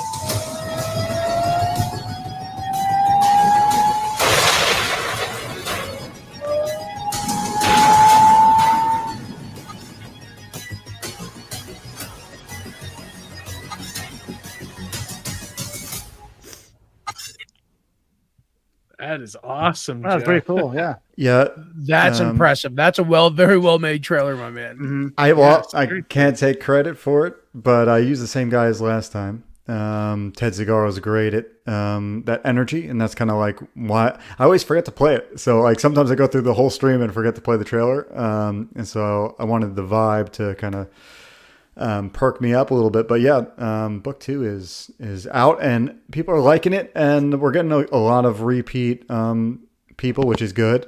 Though we've only got 4 days left, and we're not funded yet because I put a big goal up. I probably should have, that's neither here nor there, but that's like a technique. What was your goal in the first one? I don't remember. Very low. The big difference here is I have a colorist for the whole book, and it's a big book. It's a big trade back, so it's 72 pages. That's why. Oh, is it really? Wow. Yeah. That's so hefty. I upped the ante and was like, let's go all the way in. So it's a pricey book, but it's a big book, and yeah. One thing I wanted to ask you, like, why not break that into individual, like 20, 24 page? Is it just that it's that Arc doesn't have anywhere good to break it up, or is it somewhat? Yeah, I man, with this book specifically, I almost wrote this thing as a 140-page chapter, and my editors was like, "That's way too big. You probably should break it up to just for shipping costs." Probably a good idea. Your art, dude, is still The art's beautiful, on man. point, man. Thank you. Yeah, we're so like I said, this one I hired a colorist, but I'm doing the line art and writing the story, obviously. But yeah, me and Marcos Martins is doing the art, our combo here. I think it's working really well. I took a long time to try and find somebody to mimic my old style of coloring from the first book. And yeah, he pulls it off really well, even probably better than what I hoped. It's really, really vibrant. And yeah, just this book's going to rock your socks off, because like I'm actually drawing the climax right now, and it's out of control good. It's man, I really can't wait for people to see what's in store for you. I can pitch it really quick though before we move on. Please do. Yeah, so the pitch on Star Circuit is that in the far future, mankind has become irrelevant as android technologies become widespread. And so in this story, we follow one street racer. He's a reckless, charming type of guy, but he's a dreamer, and he has this delusion that humans can still race, even though in the future androids are the only things that race these days, because we've just become obsolete. We don't invest enough reaction time, that sort of thing. So in the first chapter, to kind of skirt around the spoilers, he kind of incurs a glitch, because everybody has this chip in their brain, like the trailer tells you, and because everybody's connected, his starts glitching out in the first book, and because of that, in chapter 2, which is the 72-page book called Synchronicity, it's a thing where the villain is now able to track him. And these cybernetic androids that you're looking at right here are after him. And he's got like a target on his back, so to speak. And so he's got to, if he ever hopes to race, he's got to get past this first and avoid being captured. This image is unbelievable. Yeah, it's pretty awesome. Detail and Very dynamic. This is a very special thing. This is Rob Willis, who did the art for this variant cover. Rob. Okay, yep. Yeah, and it's in the campaign, actually. It's a pricey campaign cover deal at the very bottom. But yeah, he did an incredible job. I think it's one of his best pieces he's ever done. He's got like a Mobius. I have to agree with that. It's really good. I see that Mobius vibe. Yeah, I could totally see that, dude. It's awesome. It's just, there's so much going on there. And I have it. It's I stare at it every day. It's incredible. I don't know how much how much time he put in. We talked about it for a long time to get the details right. But this is all like traditional, drawn traditional. Yeah, I have it right here. 1 second. Oh no shit! Wow. This looks like a perspective we're watching here. We're looking at here. Seriously. Or the vanity point. Beautiful. But I love this, like the upside down city too. Like. Yeah, so it's incredible. Wow. Even in person, it's out of control. You can just go up here and stare for hours upon hours. Yeah, like I feel like the top part is like where I would stay. With He's great at anatomy too. But you're right. Like so a lot of the environment here is we're in the undercity of the book's setting, which is the Highland setting of the city, and this is the lower sector of, it's almost like the entertainment district, but the cover shows them on a high-speed train, which is part of the story and a really cool setting just for any type of action adventure story. Yeah, definitely. I mean, did he say how long it took him to do that, or? I don't know, because you never can tell with Rob. Like he spends a long time like doing a few studies first, and then he dabbles in, and then the next thing you know, it's done. So I can't really tell. Yeah. But by the detail, it seems like he spent a ton of time on it. But yeah, I sold both the covers because I penciled my cover traditionally as well. So thankfully that one's sold already. But yeah, incredible that this one cover can save the campaign, by the way, guys. Anybody's watching this on the replay. If you want to personally... This can close the gap. Yeah, in one fell swoop. If you really like that art, and you also get the book too. I wouldn't put that past you. But yeah, let's look at the perks real quick. So, like, sure. Which one are you recommending? The featured one is mostly the. Well, yeah, I mean, a featured one is the 1 and 2. I've made a new kind of generic but really cool black cover for chapter 1 because I didn't want to reprint the old ones because I wanted the old campaign to have that special. Those covers special, and so Yeah, feature tiers, book 1 and 2 for $40, which is a deal because you're getting the bundle deal on that one. Okay. And then the Star Circuit digital. And digital. Yeah. You have to with the international people. Yeah. Yeah, you have to nowadays. 28. Well, I mean, that's not too bad for like. Would you say it was 72 pages? 72 page of story, so it's probably over an 80-page book. That's a bargain. Yeah. Yeah. And it's And did you go up just a priced at- couple bucks? Because I know like 25 used to be the standard, but Yeah, well, with inflation and just like cost Yeah. of printing and everything, and what I kind of did, it's kind of built into the because my shipping, I'm trying to keep the internet because I get a lot of international buyers. I was trying to work out the pricing where I can keep the international shipping a little bit lower for those guys. Otherwise, if you really charge the shipping cost to send a book overseas, it's out of control. It'd be like $40, but I try to keep it down to 20, 25, and so to eat some of that try cost, to split the difference with them right, a little bit. right. So that's what I try to do. And it's also perfectly priced at $28. You can get that really dope cover there. $10 shipping, and then you add on $2 for the patch, the kanji patch. Yeah, and you didn't make And the you- variant more, which is good, I think. And you're at a crisp $40 right there. What a bargain. Yeah, it's perfect. I think the fully synced is. I didn't go crazy with the tchotchkes this time. Like the merch and stuff. All I have on this fully synced 110 deal package is the all 3 books. You get the kanji patch. You also get this sticker that we came up called. It's off of the meme, but it's glitch please. And because we deal with a lot of like sci-fi, cyberpunk glitches in the book, right. it's a fun one. And then a sketch card, so an original sketch card. So you get original art on that tier, which is good. That's smart though. Like I kind of feel the same way. Like when I back campaigns, I was like, oh god, here comes another bookmark at me, or like I kind of just would rather like the perks be more pages of the comic. That's exact, dude. That's how I describe it. You took the words out of my mouth. I literally was like, every second, what I realized in book 1's campaign, every time I'm over here trying to pre-press a bookmark or a sticker or whatever, that's time that I'm not drawing the book. Like I could have made the book longer or better or whatever. So it's really, like, to be clear, the book is where the focus is.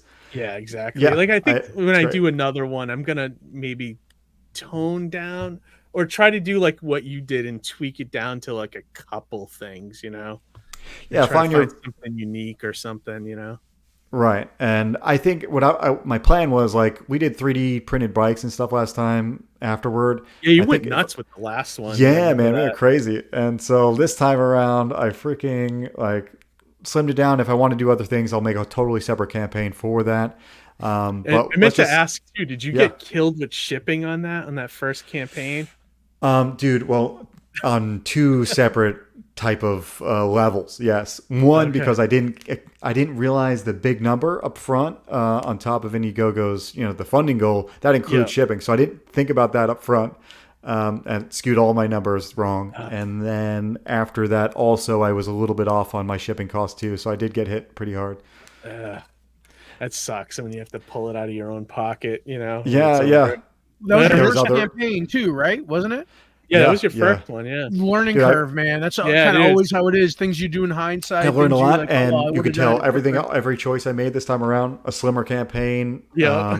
hiring a colorist to do it quicker. I might try to letter myself, but yeah. So does a glitch from Wreck-It Ralph make an appearance in this comic book at all, or? I think it froze out on me. Someone asked a question. No, I'm saying is a glitch from Wreck-It Ralph. Does she make an appearance in this? Or? I should. That movie's great. I like that movie a lot. It is a great I like movie. that movie too. This looks awesome, Joe. I think my wife shared the link in the chat here. So if you guys watch, you can go check. Joe was so close to hitting.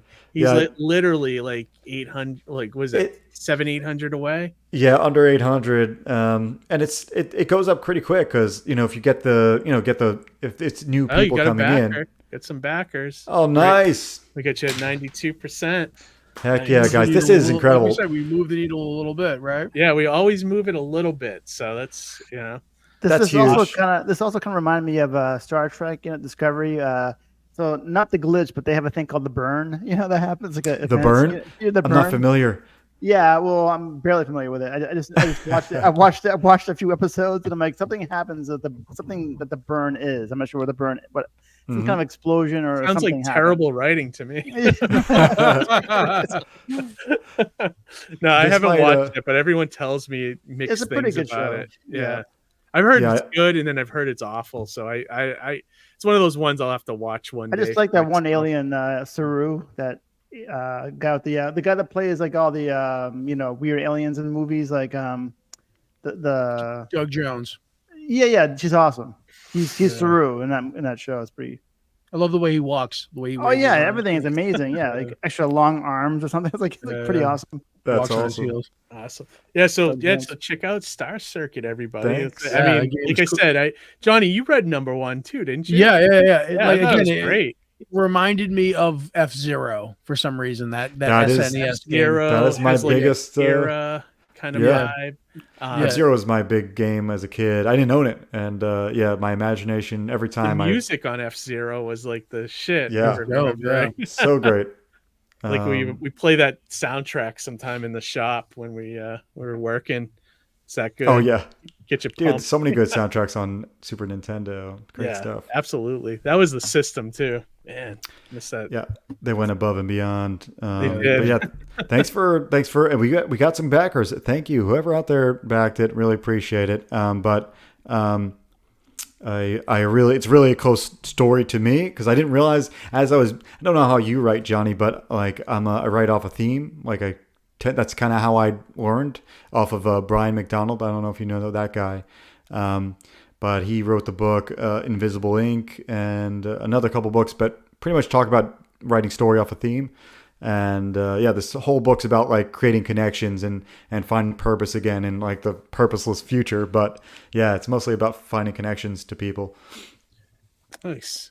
Yeah, it also reminded me of I'm blanking on the anime now. I think I remember it was that boxing one in the future. Oh yeah.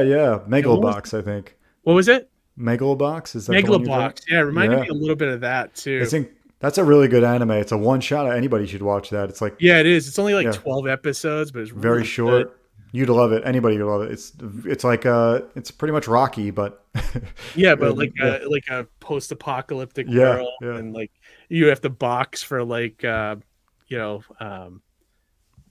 not for celebrity, but like your value in society. Like it's really cool. And he boxed like people with like cybernetic implants, and it was really cool anime. Yeah. I think it was on Cartoon Network on the Adult Swim for a while, but I'm sure it's somewhere on streaming where you can watch it. Oh, absolutely. Yeah, I see it, man. It's always cycling through some streaming platform. Yeah, absolutely. But that one, Star Circuit reminded me about that, except, Star Circuit's obviously racing and not boxing, but yeah, good stuff. And I think one thing I never said to you, though, I love the logo for Star Circuit too.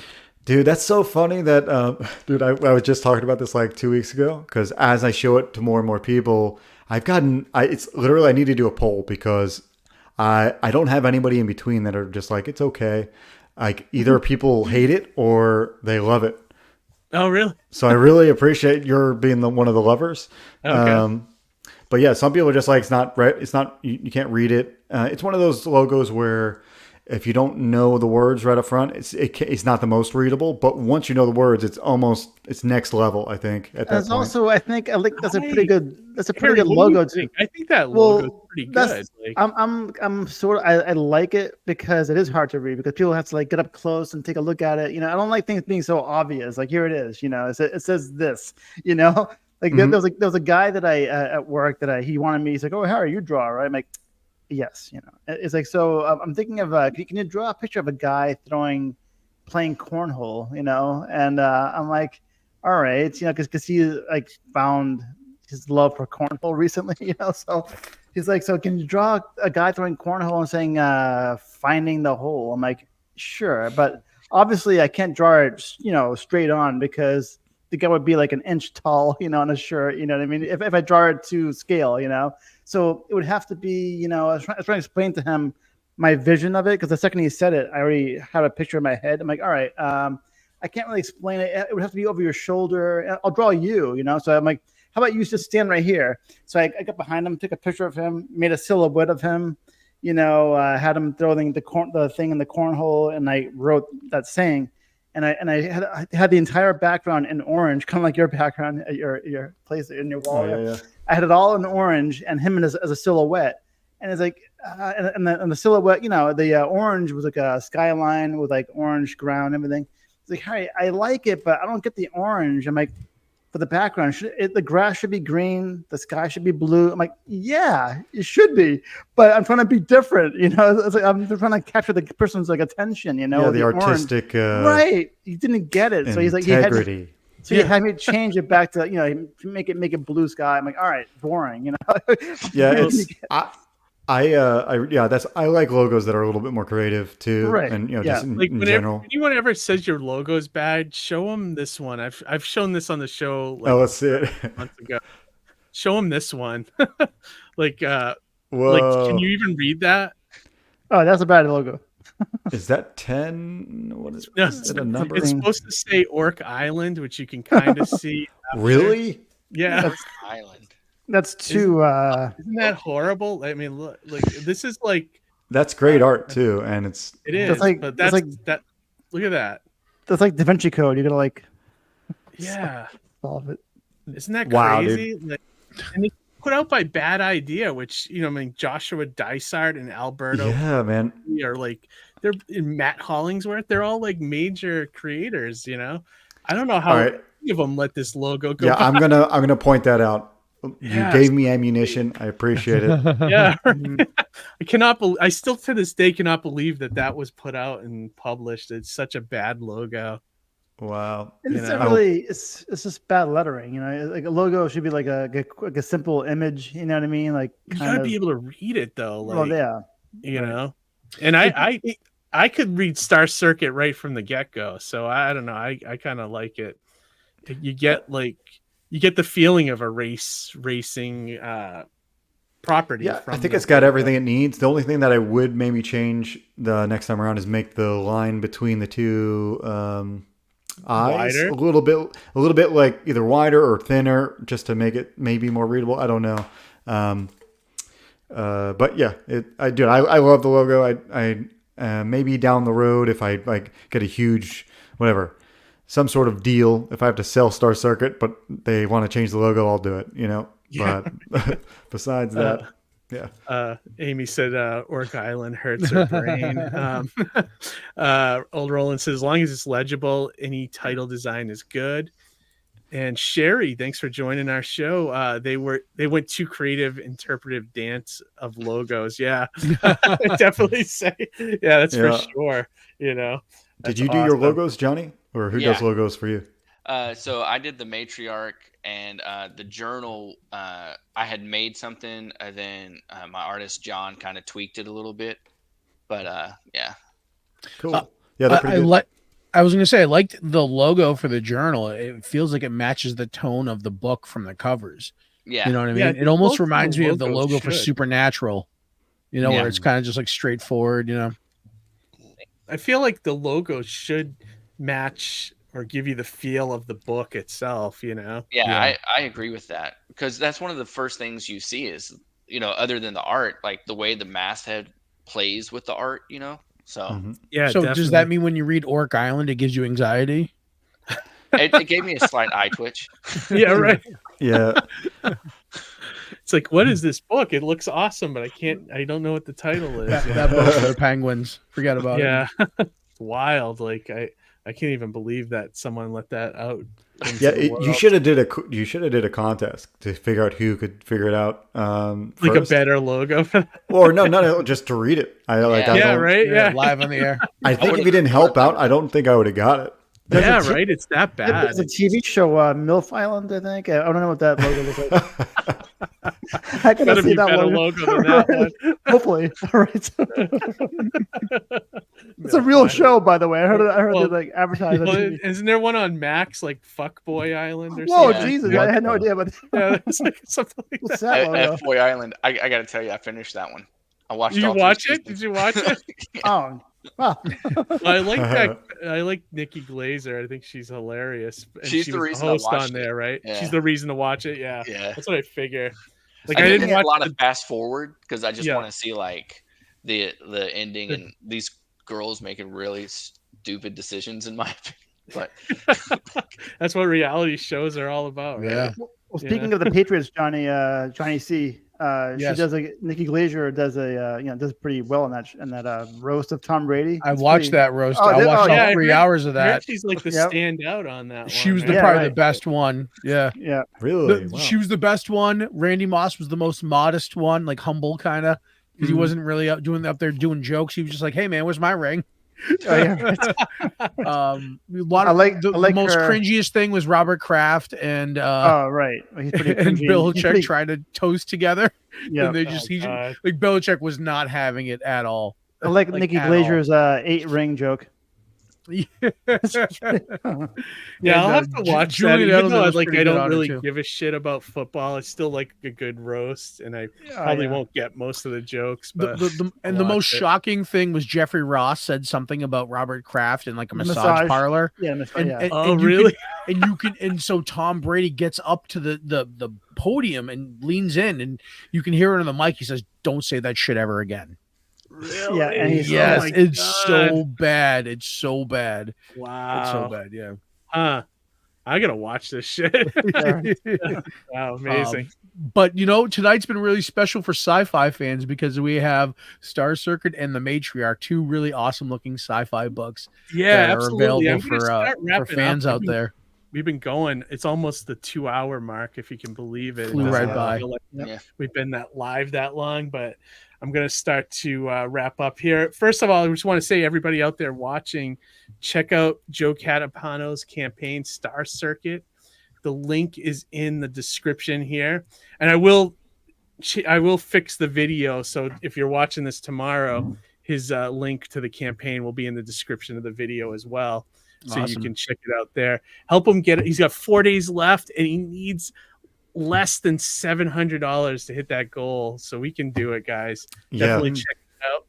And then also go to, it was Dimension Comics, right? yeah, dimensioncomics.com. Johnny, is that the best place people can get your book?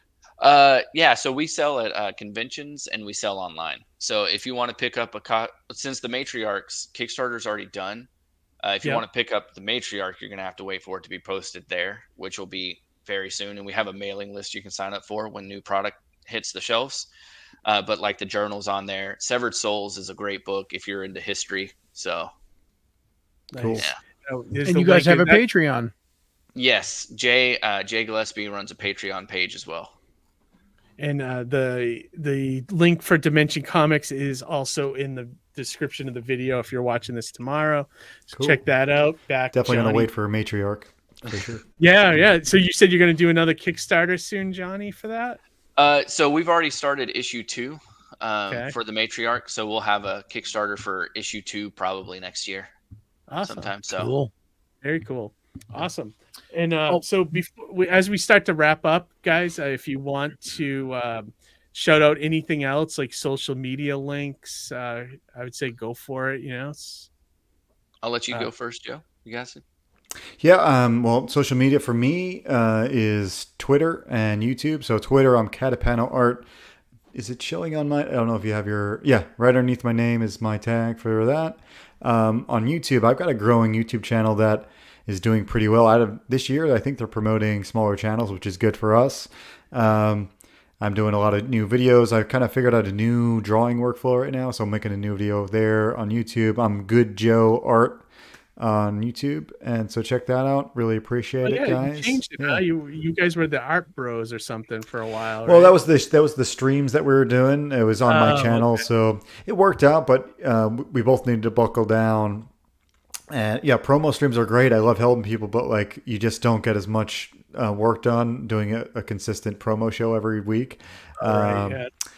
We wouldn't know anything about that. trade-offs, you know. So, But anyways, I hear you on that. but So- yeah, I've been breaking down. I've been doing these artist videos where I break down like famous artists' styles, and so check those out. They're pretty cool. Oh, cool. I'll have to That's check cool. that out. That's cool.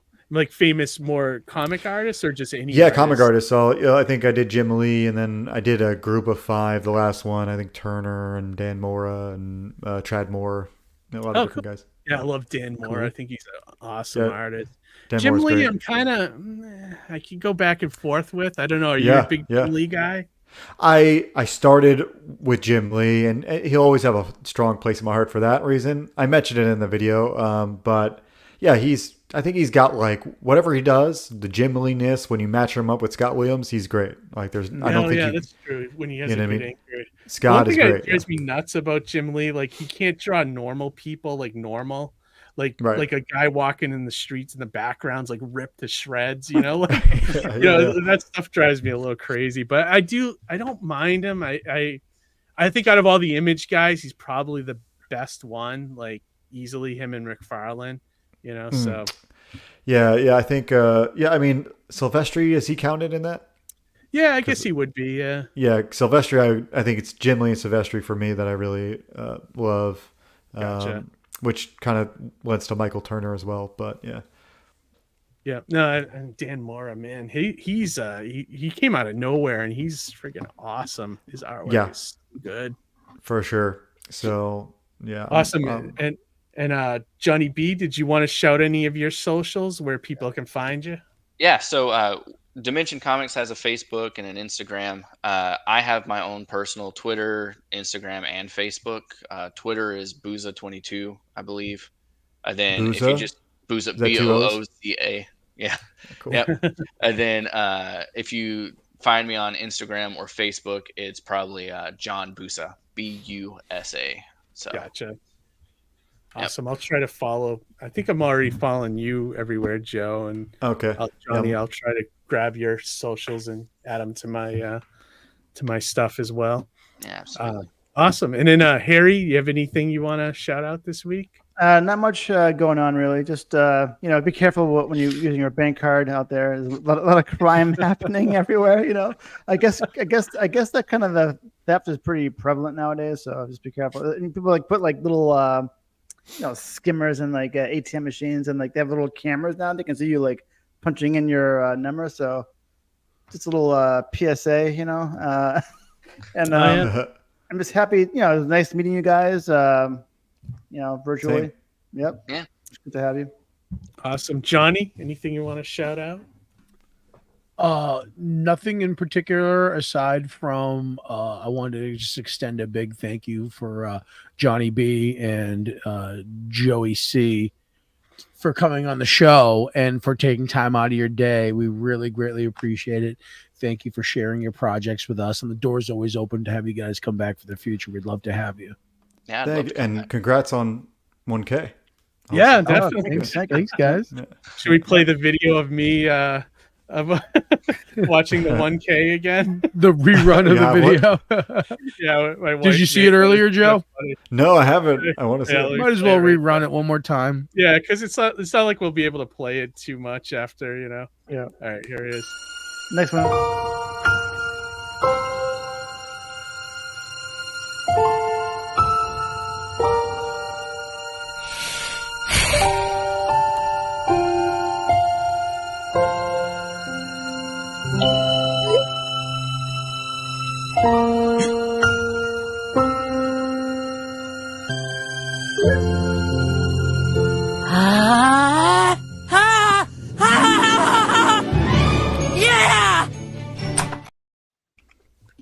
Incredible. It's a big moment. It's huge. Like small God, channels. 1K is to get there, right? How long did it take you, Joe? Because I know forever. You're cruising right now. Like I said, the dude out of nowhere, my videos just went from nothing to stratosphere. Awesome. And but anyway, up to the point of 1,000 was like years and years. And then once you got there, then it's exponential a little bit, depending on how the algorithm goes for you. But yeah, I'm still trying to figure, and I feel like I hear different things, but I'm just going to continue doing what I've been doing, and hopefully that'll just kick us off, at some point. They shouldn't give us that much power. What's that? They shouldn't give us that much Shouldn't power. give us that much power. Only if they knew. Awesome. All right. Yeah. No, I want to thank both of you guys for coming on as well. You know, I'm glad we got you in at the last second, Joe. I would have felt horrible if we had, because of my screw up, we couldn't have had you on the show, you know. And so, Oh no, I appreciate it, man. yeah, It's obviously, you know, I'm so close to the deadline that it's perfect. I think I have no doubt you're gonna hit. Are you going in demand after you hit too? I am, but I think for in demand, I'll be shifting to Fund My Comic because I want to support those guys over there. Yeah, I'd love to hear your experience with them. I haven't tried it yet, but you know, yeah, I figured it'd be a good time to do that and just have that be the storefront for a while. And so, are you going to close this campaign, or are you going to? Yeah, if I fund this, I'll close and just shift everything over to Fund My Comic. They also take a smaller percentage than Kickstarter and Indiegogo. That's what I hear. Yeah. Okay, cool. So like, because I haven't had a chance to back it, and I don't know, I working part-time now, so I'm backing a lot less campaigns. Yeah. I do want to back this though. So yeah, it'll definitely be there. It just, you know how it goes. Like if we don't hit the fund, then like we have to restart almost. I think I have no doubt 4 days to make like $600. I think you got it, you know? Yeah. I'd say it's doable. I'll be promoting. Yeah, definitely. So check that out, everybody. All right. Well, thanks everybody for watching. Thanks for subscribing, getting us to 1K. Thank you. That's huge. And we're back, I believe, next Monday live, and then I think then we're off for Memorial Day. So that's correct. Yeah. So awesome, everybody. Well, thanks for watching. Have a great week, and most importantly, read some comics. Good night, everybody. Have a good one. We'll talk to you next week. Each other. Bye.